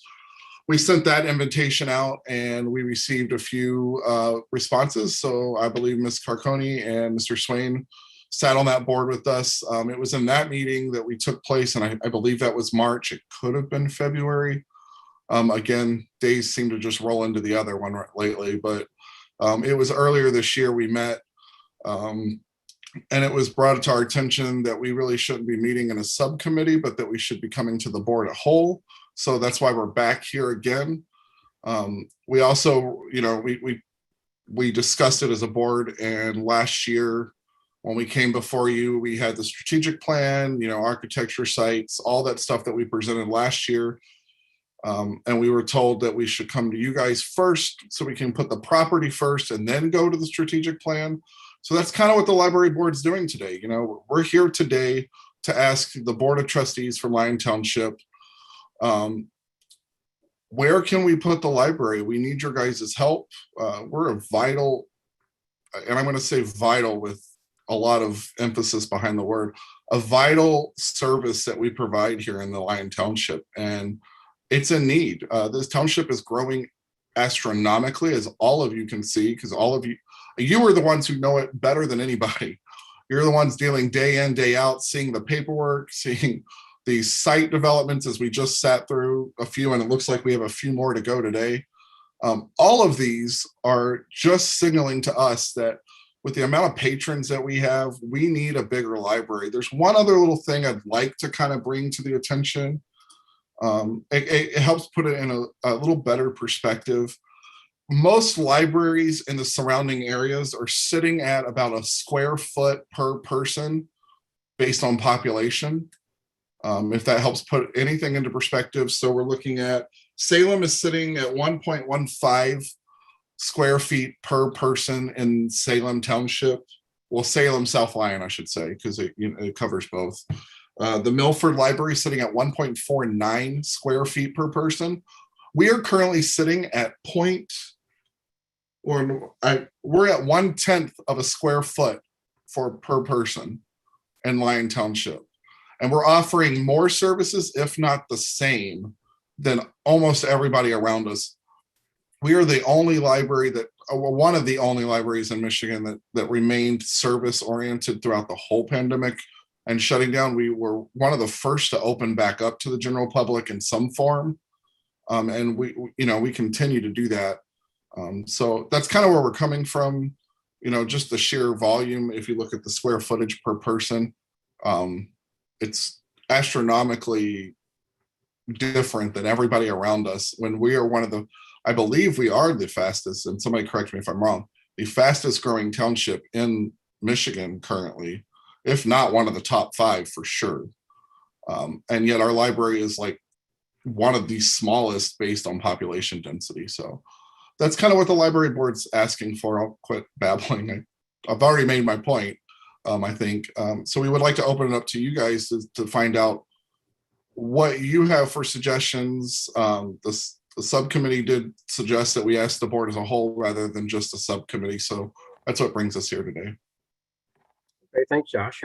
I appreciate the update on the library. I think that we probably have to have more. I mean, it would be nice to have. I don't think anybody on this board would be against anything the library wanted to do. I mean, I think that pretty much the whole board's on line trying to help, but I think we need to have more. There needs to be more options than just that one piece of property. I mean, have you went out and actually done any investigation to find other pieces of property? Or, I mean, I guess that's my first question. I mean, you want us to get behind you, but I guess we have to, first of all, we have to get a foundation to get behind you. Sure. I mean, and I'm sorry, I didn't mean to interrupt. Go ahead. No, go ahead. No. No. So yeah, I appreciate that question. I guess where we're coming from is we came last year with a foundation and we're told no, that we put the cart before the horse. And so now we're coming back to ask for a foundation so we can move forward with our planning. What that looks like, we're not sure. That's why we're coming to you guys.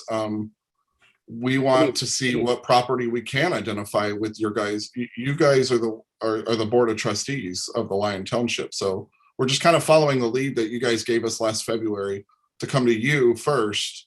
I believe the subcommittee, that was kind of the idea, from my understanding.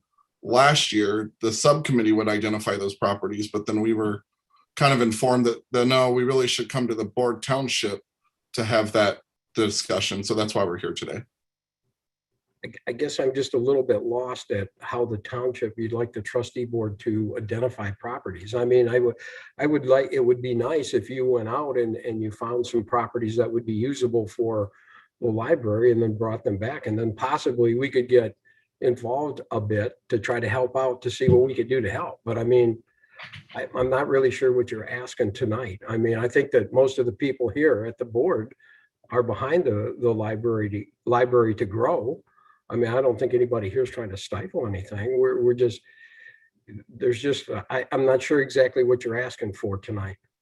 I guess we're confused because we were told by you guys to come back and you guys have a say. And we came with a plan with that Mill River, and I'm not saying the Mill River is the only option. I'm just using it because that's what we came with in February.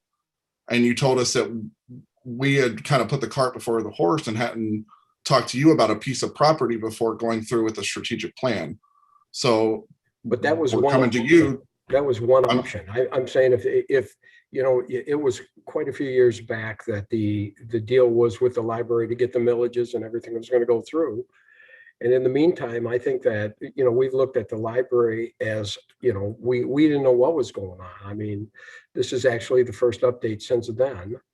And I guess I'll leave it up to others to talk, but I mean, it'd be nice to have some properties that you see would work for the library. I mean, to do some investigating and maybe find some pieces of property that might be usable for the library. And maybe there's locations that are much better fit, like down in the middle of the New Hudson core, or something down there maybe would be more of a walkable place for the library. I mean, I think to investigate a few more properties might be a good idea.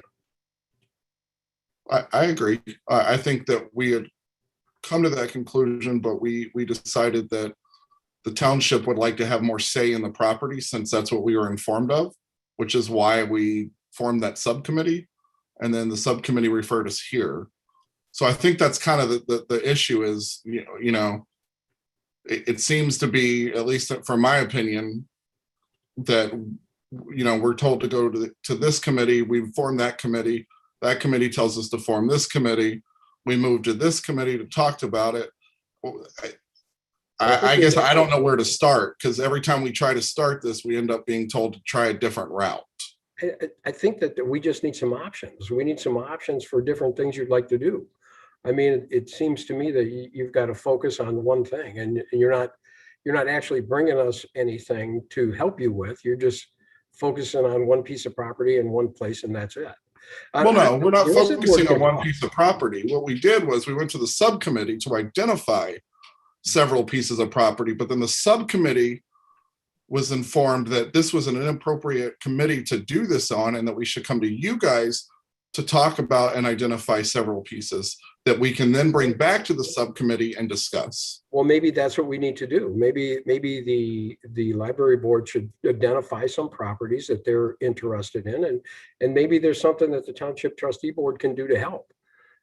I mean, I don't know what to tell you. I wasn't in that committee meeting, so I'm not sure what you're talking about. Can I speak to help Josh out a little bit? Please. So Robert and I signed up for the subcommittee, and I made a couple suggestions. One, that maybe the library would like to get on the agenda as a report, so we stay a little more connected to them. Just my suggestion. And then I think what the whole thing is the library wants to use the Mill River property, or they're very interested in using the Mill River property.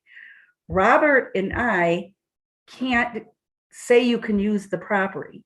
Plus, I know internally we've been talking about using that property, the Mill River property, for several other things that benefit the township.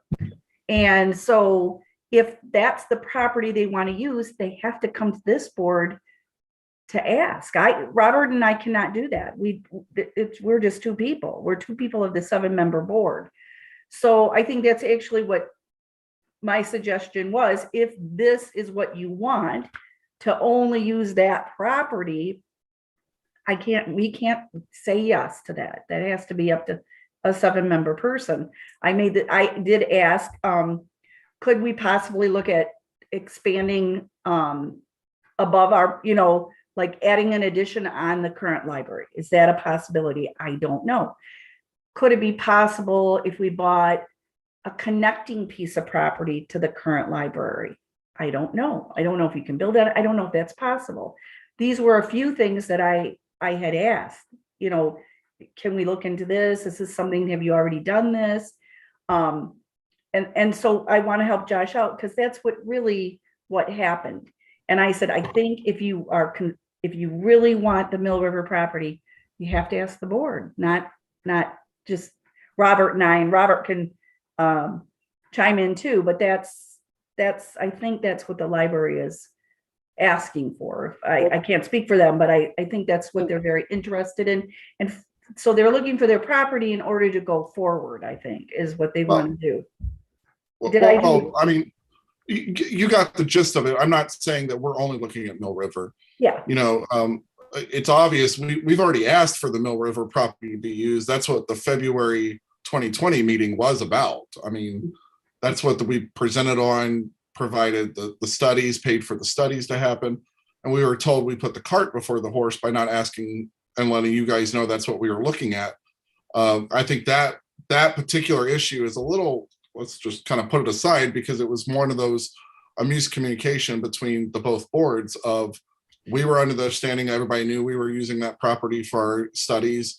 You guys thought we were no longer interested because of the 2016 outcome of the millage.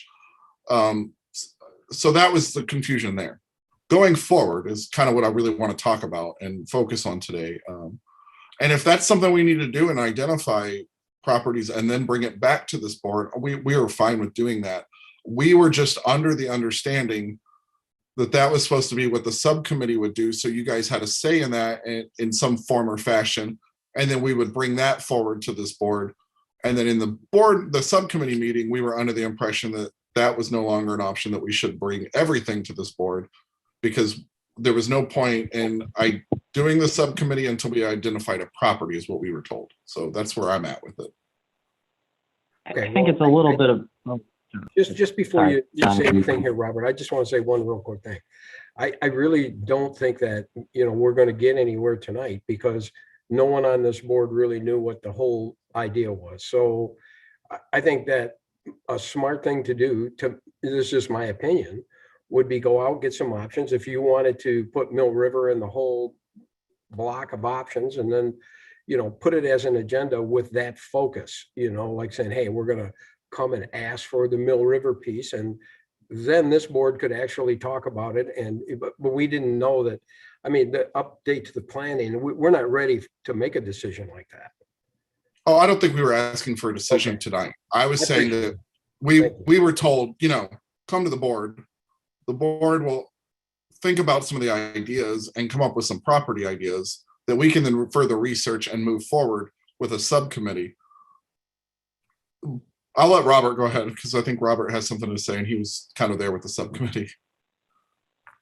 Yeah, I guess I just echoing a little of what Patty said. I think the biggest recommendation that I gave you guys, I think, along with Patty, was that the issue here was kind of a lack of communication, like we've recognized. And my intent in saying come back to the full board was to say, okay, let's catch everybody up, bring everybody into the same conversation, so we know the basics of what's going on and what your guys' objective is. And my assumption is that you're looking to expand or build a new facility. And if that's not the objective, then I guess we need to clarify what is the objective. And then going forward, beyond suggesting that we keep in more constant contact, like Patty mentioned, possibly you guys coming and giving a monthly quick report with the others at the beginning of the meeting, is that we can have that back and forth, that subcommittee, Patty and I, or whoever else, can help you evaluate and look for some different sites, but that it has to periodically come back here, because we can't make any decisions as just a small group of us. It has to involve the dialogue. So my hope with tonight was that you would catch up the rest of the board with your process, what you were hoping to get out of this going forward, and then possibly get some feedback about, are people generally supportive of property? Is it a situation where we're looking to give property? Are we having to help you, identify property to purchase? Just some of the general set the parameters for a further in-depth discussion between the two subgroups. Okay, so I think what I'm taking, and everybody can let me know, is that the library board should figure out a series of properties or options that we like, and then bring it forward to this board as a whole to talk about. Is that correct? That's my opinion, and I know we gave a couple initial suggestions in our subcommittee meeting of options like expanding on or adjacent to the existing parcel. I believe Sure. Patty pointed out a couple other possible locations to you. Well, I think too, But it'd be generally- nice to know, what does the library plan on building? Are they planning on using the same square footage that they weren't successful with? I did mention, would you guys be open to other areas of the township? You guys mentioned you really wanted it to be more centered, because I mentioned a couple other places. I could keep my eyes and ears open for you. We talked to a lot of property owners, but I think you said you guys really wanted to try to keep it in the center of the township. But maybe that if you guys together say, well, look, maybe we could move a little north, a little south, a little east, a little west. we have no idea what you are actually planning. And I thought you guys were gonna send to Robert and I some kind of presentation about what you guys were planning, or what is your thought process? And, how big is the library? What I don't know, did you guys downsize it? I mean, we have no idea. We've seen nothing that I know of Well, I mean, last year we did a full presentation showing the new library that we were proposing after the 2016, whatever you want to call it, the 2016 ballot measure that didn't pass. We re-strategized in our strategic budget and came and presented before all of you, Mr. Swain, because he wasn't on the board at the time, but we did make that presentation. So, I mean, that's still our plan, not particularly stuck in that plan, but we did mention in that presentation that the library, we downsized from the 2016 down to what we thought was the minimal square footage in order to still maintain a level of service and room that we need to service this size of a community. So I mean, we did present that. So, I mean, the plans never change. I know in that subcommittee, we did talk about a few different properties that Ms. Kirkconney did propose to us. And we, looking at it and thinking about it, we would like to remain ideally as central as possible, just, based on availability. As with any other public service, that's something that we do think about, as well as we have a unique situation that we need to think about as far as, close proximity to the Salem the Salem South Lyon Public Library to we don't want to be right on top of them, because then that would just not service the communities as a whole as a group. So that was just kind of some of our thinking. But I want to just, before we end tonight with this section, I do want to just identify the goals that you guys would like us to come back with, so we're clear and concise on what we need to do in this next step. It's not to decide one tonight. We know, I didn't come here with that intention. I came here to inform the board that we are still on track to try to and promote and get the library that we need for the community. And it's going to be about the same size that we presented last February. And we can send all of that to the board if you guys need to have that resent, because I mean, it was a year ago, so we understand. I can't keep things for a month, much less a year in my email. So if the board would like that, we're happy to send that over.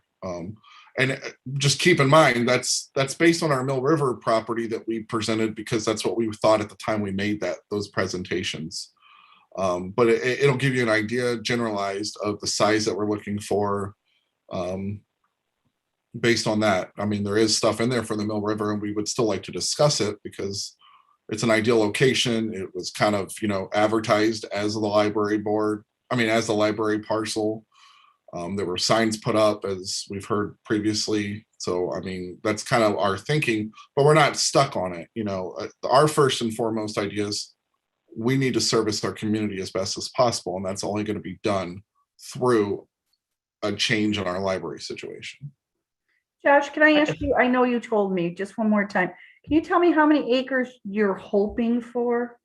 I can't, you did, was it 7? Was that right or no?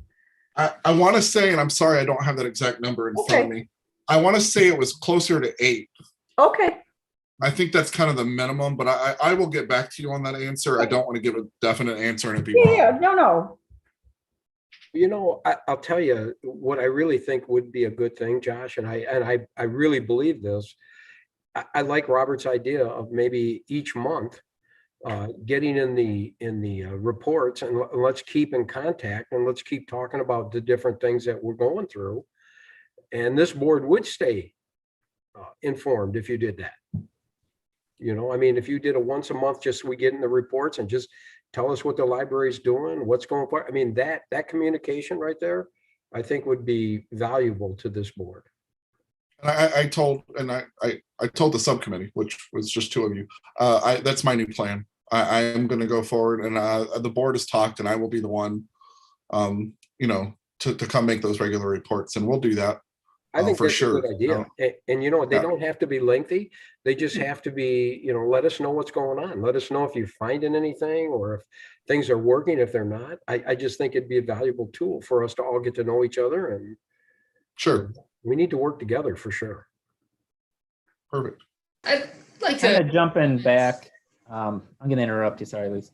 oh, okay, oh, whatever. No, kind of jumping back to the property discussions, just so you're aware, Joshua, there was a site selection study that was done by the library probably 6 or 7 years ago, which did have, it did come up with about, a half a dozen properties.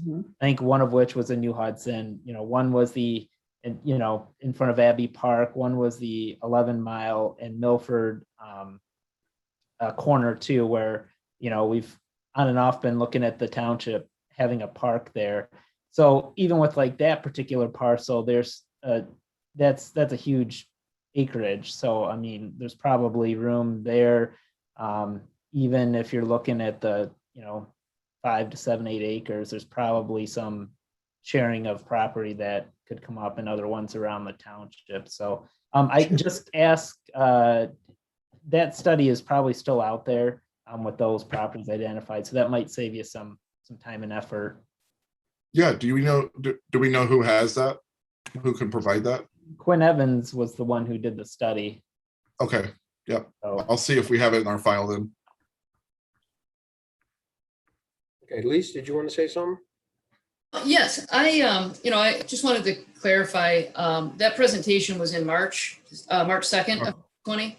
And looking at the minutes right now, and, Mr. Dolan did identify that, that there have been several other suggestions and other people interested in using the Mill River property. I mean, Patty's talked about Safety Town. There's been a talk about a fire department. There's been talk, or new fire station. There's been talk of maybe DPW. I mean, many different options that have been kind of discussed as far as the growth, dealing with the growth of our township as a whole. And I think that in the last, 4.5, 5 years, we've had an opportunity to see where some natural patterns of growth and what would be the best use of certain properties within the township. And so with that comment, I know that Mr. O'Neill commented, that we need a senior center. Would there be an opportunity to have collaboration with that? A dual purpose facility. Mr. Enlow mentioned about the park at 11 park property, 11 in Milford. Would there be an opportunity to collaborate on that so that maybe the outdoor programs that the library offers would have more space for the people to participate? So I think looking back at that study Mr. Enlow mentioned would be really important to identify different properties, or like Ms. Carconi mentioned, the expanding perhaps to the property that is adjacent. I'm not sure what those options are for that particular parcel, but one thing that I think is very helpful to us now is to see the patterns of development and really take a look at the sidewalk network and the pathway network that we have currently that was not present in 2016. Where are a lot of the neighborhoods that are growing, and where do we have the pathways that can allow families to walk or bike to a new library? Because at this point, there's really still some significant gaps at that Mill River location. There's some significant pedestrian gaps in your current location. So my suggestion would be, is there a location that would provide for multiple neighborhoods where children and families could bike or walk safely to a new location to make it a little bit more user friendly, for more parking, or I'm sorry, for more walking to those events, especially in the summertime. So I would, if you're asking my opinion about locations, my suggestion would be to have that in the forefront of where is it that you can locate this new facility where you don't have to have so many people drive to the library. So it's kind of my 2 cents. Yeah, no, I appreciate it. We definitely, when we look at sites, because I mean, we're like the newlyweds who constantly look at new homes. That's what the board does. We're constantly looking at property in the area. We want to make sure we identify those same factors. That's what we're looking at as well. So thank you for that. Yeah, we will definitely keep that in mind. I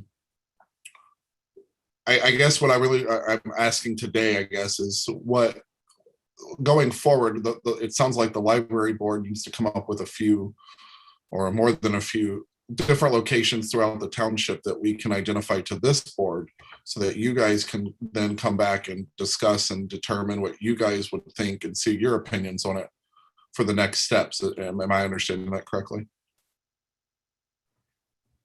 Well, I mean, it's nice that you would keep us in the loop on that. I'm not really sure we'd have a lot of say so where you would locate. I mean, we could stand behind you for sure, but you know, I'm not sure this board could say yes or no to any type of property you brought up. I mean, it would really be. Well, we're not, yeah. I mean, we're not looking for a yes or no. I guess we're looking for, you know, if we need help to get the property, and depending on the property, it's going to depend on the type of help.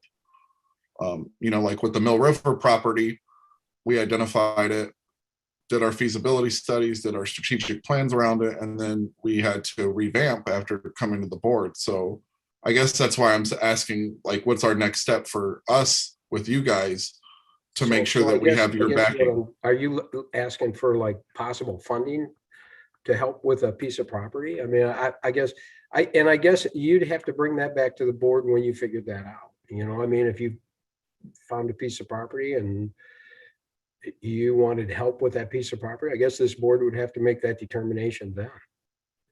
Okay, that's what I'm asking is, what's our next step? What does this board need to do? What's that? So that's what I'm asking for is, what does this board, it sounds like we needed you guys on board before we made any next steps based off of our last discussion. So I want to make sure that we identify the piece of property. The only way you would need us on board is if Mill River, if you wanted us to donate Mill River. Otherwise, I mean, there's really, I mean, it's nice to be involved and maybe help through this thing, but we can't, you know, we can't tell you what to buy or what not to buy or what piece of property. We can maybe help you determining some pieces that might be helpful, but I guess, yeah. The 11-mile Milford Road, we do own that one too, correct? Right, we do. So any property that the township would own, that'd be the only time we'd really. But I think we did offer that, but there was something that they didn't like about that one. I can't remember what it was. I just recall from that study, I was telling you, I think those were the top two pieces that were centrally located. Yeah, and there were some other ones that were closer to New Hudson. Right. I did just receive a message. We do have those studies, and we'll review them and bring them back to the board. Again, I guess you keep asking what we're coming here for. We're coming here because we were told by you to come here. So that's why we're here. You know, we're here to at what we were under the instructions of the township. You know, we came for the Mill River and we're told we don't have a clue what's going on. We've never heard of this before.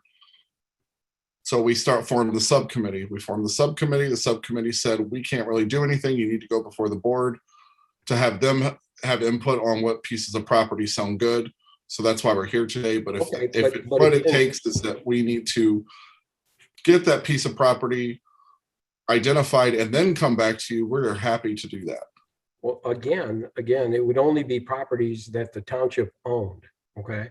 If you wanted to identify a piece of property that the township owns, and we can give you a list, like Chris said, the 8-mile or the Milford and 11-mile park, things like that.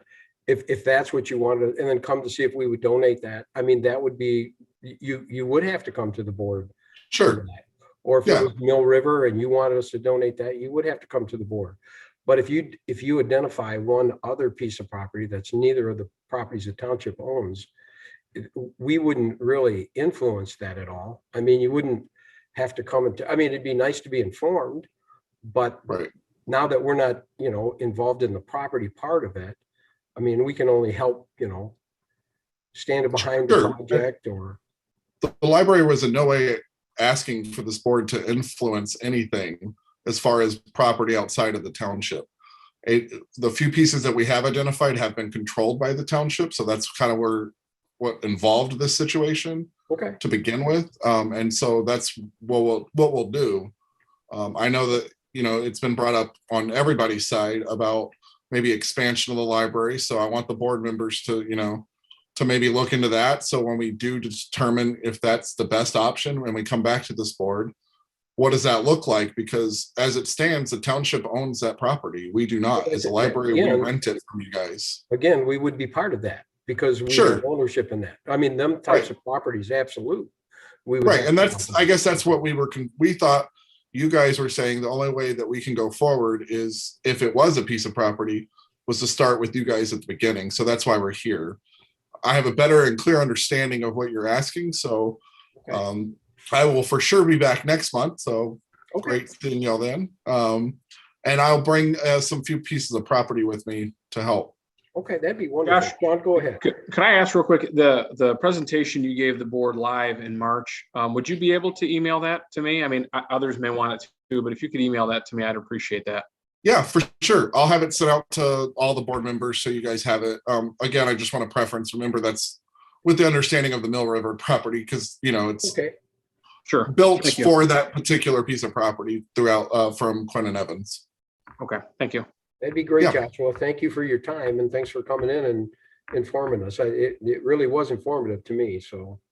All right. Well, thank you guys very much. And thanks greatly for the appreciate great it. work you guys are doing at the library because it does look like you're doing very, very great work for the township. We appreciate it. Thank you. You too. Okay. Thank you, Joshua. Thank you. Okay. Let's move on to the Huron Valley Trail Phase 2 resurfacing. And I think Leslie, you're going to handle that one? Yes. As you may be aware, we worked with the township officials to apply for the Ralph C. Wilson Maintenance Grant through the Michigan Community Foundation for Phase 2 of the Huron Valley Trail. And it's identified in two different segments in the map that's in your packet. Segment 2-1 is the portion of the Huron Valley Trail from Milford Road towards the northeast to the township border. And segment 2-2 is a shorter segment that is from Milford Road west to the gas recovery site. That area has rubbleized, or to the Atchison Park, right along the gas recovery site. The Ralph C. Wilson Foundation, we received news that they have awarded the township with $75,000 towards that project, should the township accept. I've enclosed the construction and engineering estimate for the project, which is estimated at $397,555 and some change. If the township board approves the funding of the Phase 2 project at the June board meeting, then Supervisor Dolan could officially accept that grant. The design, permitting, and bidding costs for the Phase 2 project would be a lump sum of $25,138.20, which is a percentage of the estimate per our contract with the township. And we could start on the design package right away. The goal would be to complete the paving during this season. However, the grant does allow for construction to take place within 3 years. So in case we were to bid it and the prices were really high, you would have an option to wait till spring. So this is something that is great news that you've been considered, and really at your discretion if you'd like to accept. So I guess the first repaving of the trail went over pretty big. I mean, I know there was a few issues with it, but when you walk down, and the contractor is going to take care of the issues, we've talked to him. So if you think about it, I know Patty, Michelle, and Leslie both walked the entire trail, and they actually said it was really, really nice. Wasn't it, Michelle? Yeah. Yes. And you should see all the people on it. And we asked some people, hey, how do you like the trail? What do you think? They loved it. They said, get the rest of it fixed. It was really actually very nice. I'm glad it was a hot day, but we hoped it, didn't we? Yep, we were sweating. Yeah, we were, but you'd be amazed if I think you'd like it. We did budget money for the trail to keep it going this year. So, I mean, I think this is pretty much a great thing, and getting the $75,000 grant is just a plus. And so I think it's a good thing. And I think we should continue to resurface that trail. The Ralph Wilson Foundation really has been spreading the money around. I mean, a lot of communities have benefited from their generosity, and I think it's pretty fantastic. And I'd be in support of moving forward on this too. The only thing too, there, I mean, it's very generous, like the requirements are really acknowledging them with a sign as part of the project. So it's very minimal what has to be done as far as reporting. So, and they've been very helpful through the whole process. And staff engineer Jareen Rice applied for the grant, and she's been working with the Township's Pathway Committee too. So, and I think we've all been trying to get this thing resurfaced. So I think it's a good thing to go forward. I say motion's in order. Let's move this thing forward and get this thing paved. So moved. You want to? I mean, you can count that as serious if you want to move ahead, but Chris, if you want to say something, I'll wait, or somebody else. No, it's, yeah, I'll support your motion. Okay, does anybody else want to talk, any conversation before we vote? Just briefly, obviously, the grant is great, and obviously we should accept it. Does the exact specs have to be determined at this point? Because I was just going to ask about why we left out the portion between the east-west portion to the north of the Lion Center. Phase 3. East. Yeah, we've got phases. We're doing this in. It's too expensive to do it all at once. I couldn't remember if. Thank you. Then. Okay. All right. It just seemed odd to have the piece to the far west bundled with the north-south. We will, as we can afford to. That's for sure. We're on a roll getting this thing paved. So I have a question for you. Do we have to get permission from anyone to put a sign there? Because what's the organization that really mandates what we can and cannot do on that trail? The Trail Council. Yeah. Do we have to get any kind of a permission from them to place a sign? And okay. Because it's in our township. Okay. It's a $75,000 Up to sign. us. Yes. That's a Good good point, Lisa. All right, so we have a motion in support. All those in favor say aye. Aye. Any opposed? Fantastic. Get that thing done. Okay, we're going to move on to the planning department fee schedule. And basically, just so everyone understands, we do pre-app meetings for contractors, homeowners, not so much homeowners, but mostly contractors, business that would like to come in and make sure that their application is feasible. Okay, so when they come in at this time right now, when they come in, we have our engineers, we have our planners, we have our planning department, we have the DDA person. They all sit in these meetings and they kind of go over things that are feasible and not feasible. And it's really super helpful for the applicant to go through these pre-app meetings. Well, what we've been finding though, it's been costing the township money. These are optional meetings, so they don't have to go through this. It's just their benefit to go through it. So basically what we're asking is possibly to put a fee schedule together so that the township can actually ask for $300 to take care of the consultants and the planners. I mean, everybody involved, so that the township doesn't pay for these optional meetings. And that's what this is all about. And this is totally up to you guys. If you don't think that we want to charge any money to put these pre-apps on, then the township can continue footing the bill. But other than that, we're just asking to be paid back. There's no money being made here.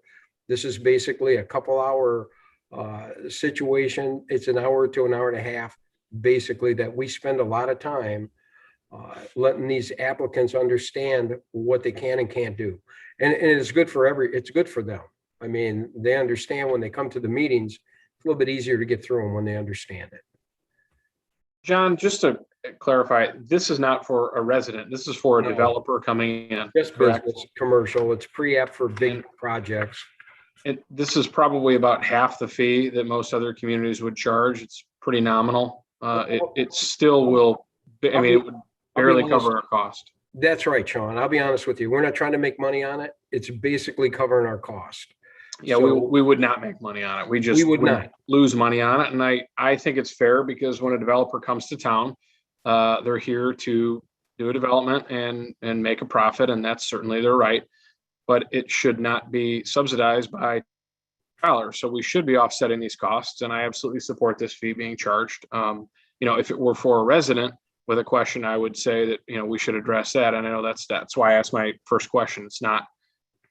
This would not be for a resident with a question. This would be a developer applicant, a business owner moving ahead with a project. And so I would say this is absolutely reasonable and overdue.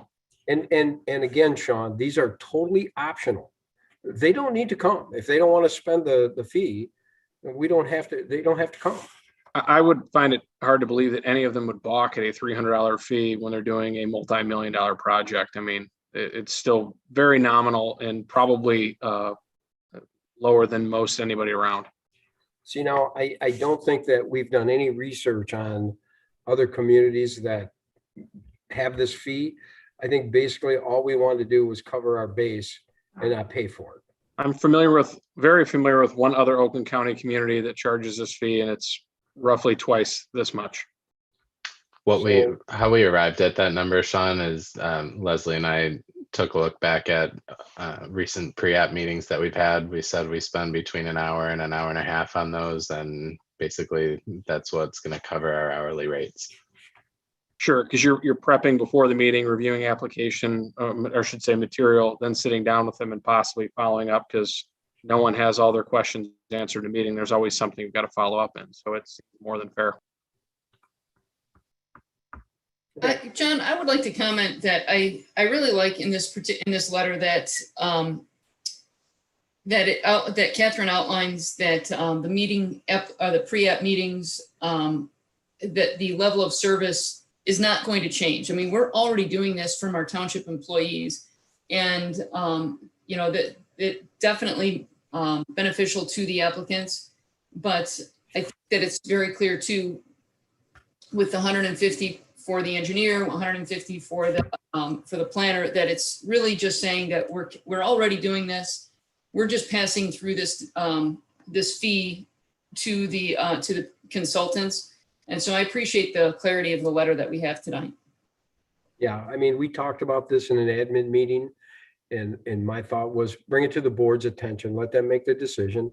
And, I don't, like I say, it is just absolutely a wash, Lisa. You're absolutely right. It's a pure wash. They're not gonna, and nothing will stay in the township. So that's what we have. And if you agree with that, then a motion would be in order. John, I'll make a motion that we, per the letter submitted in our packet tonight, move forward with the collection of a $300 fee if a developer applicant chooses to have a pre-application meeting. I'll support. Okay, we have a motion and support. All those in favor say aye. Aye. Aye. Any opposed? Okay, great. Sounds good. Let's move on. Consideration of the approval for the Lion DDA core sewer installment agreements to authorize the signature of the supervisor and the clerk. And Leslie, I know everybody understands what these are. So these are just the procedures we go through each time we get signatures for these. So Yeah, 2 more properties. Yeah. Within the DDA core, you've previously approved 4 of these agreements. There are 2 additional parcels that are interested in connecting to sewer. Their agreements were not ready at the previous board meeting, so they're in your packet for consideration tonight. This includes the post office parcel, as well as what I call the Tyrell parcel, east of the winery. The Bonarose restaurant, the old Bonarose there. We'll move the approval of the Line DDA core sewer installment agreements and authorize the signature of the contract by the supervisor and clerk. I'll support. We have a motion and support. All those in favor say aye. Aye. Aye. Any opposed? All right, let's move on to consideration of the ordinance, Township Line Code of Ordinances to amend various portions of Chapter 15 Design and Construction Standards. And Leslie, that's you again, isn't it? Yes, I will be brief and not go through every edit and give you the summary. The township has an MS4 permit, which is a stormwater permit with the state of Michigan. And the last few years, as the township has been renewing those permits, the state's made it pretty clear to us that they want to see infiltration and basically an updating of your engineering standards. And we have expressed to them that we will take that into consideration once Oakland County has officially modified their standards. And Oakland County rolled out their proposed standards about a month and a half ago. And it is now time to incorporate these within the township's engineering standards. Essentially, what it does is the state's goal is to try to stop the impact of these large flooding events by requiring more infiltration into the ground where the soils support it. And so that is what we have incorporated. We did modify some of the things. For example, we recognize soil erosion measures can be an issue on development. So we're recommending that the 4 bays stay a larger size than Oakland County. So we've taken a conservative approach on that. But overall, we feel this will meet the state's MS4 requirements. And then we took this opportunity to tidy up a couple of other administrative items. One thing is to require a development bond for infrastructure rather than having a bond for each individual home in case they bury the manholes while they landscape. We're putting that responsibility on the overall developer. Administratively, it helps the township staff to have one large bond for that instead of tying it into the builder bonds. It's really become a problem for the building department. So this was really our opportunity to clean up a couple of those items as well. And I'm happy to take any questions that you have, but don't think it's necessary to go through every change line by line in here unless you want to. Perfect, Okay, Leslie. I'd like to start go with ahead. the stormwater calculations on page 25. Just kidding. Oh, I'm glad you're kidding. No, Go ahead and Chris and ask your questions. Go no, ahead. I don't have any questions. I was just, Okay. I did go through it, working in other counties too. It's a good change for the stormwater management. You can, if you do happen to hit a property that does have some good soils, it can really reduce your, development costs and help adjacent areas with flooding impacts. So it's a good change. Okay. Anyone else have any questions about this? Well, if not, a motion's in order. I actually do. I'm sorry. Go ahead. No, go ahead, Lisa. It's on page 10 and it's item F1F regarding hydrants. Is that, it says all hydrants to be East Jordan 5 BR with, I don't even know what this means. So I guess Ken might be able to answer it or maybe Leslie. Is that supposed to be 1.5 or 1-5 inch? I don't really know what that. Which number are you on? I'm looking at the red line and it's on page, oh my God, I just lost it. Oh, 1.5 inch storts fitting? Yes. 1 5-inch. It's 1 5 inch. fitting. Mm-hmm. So I'm trying to figure out,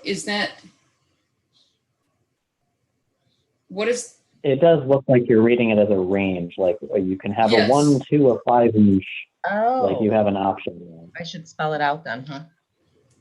Yeah, is it just, yes. I was just confused. I on, had the same thought, Lisa, so. Okay, well, I can spell that out for the second reading. okay, thank you. Good catch. I had my English teacher glasses on. Thank you. Any other questions? Okay, motion would be in order to move this to second reading.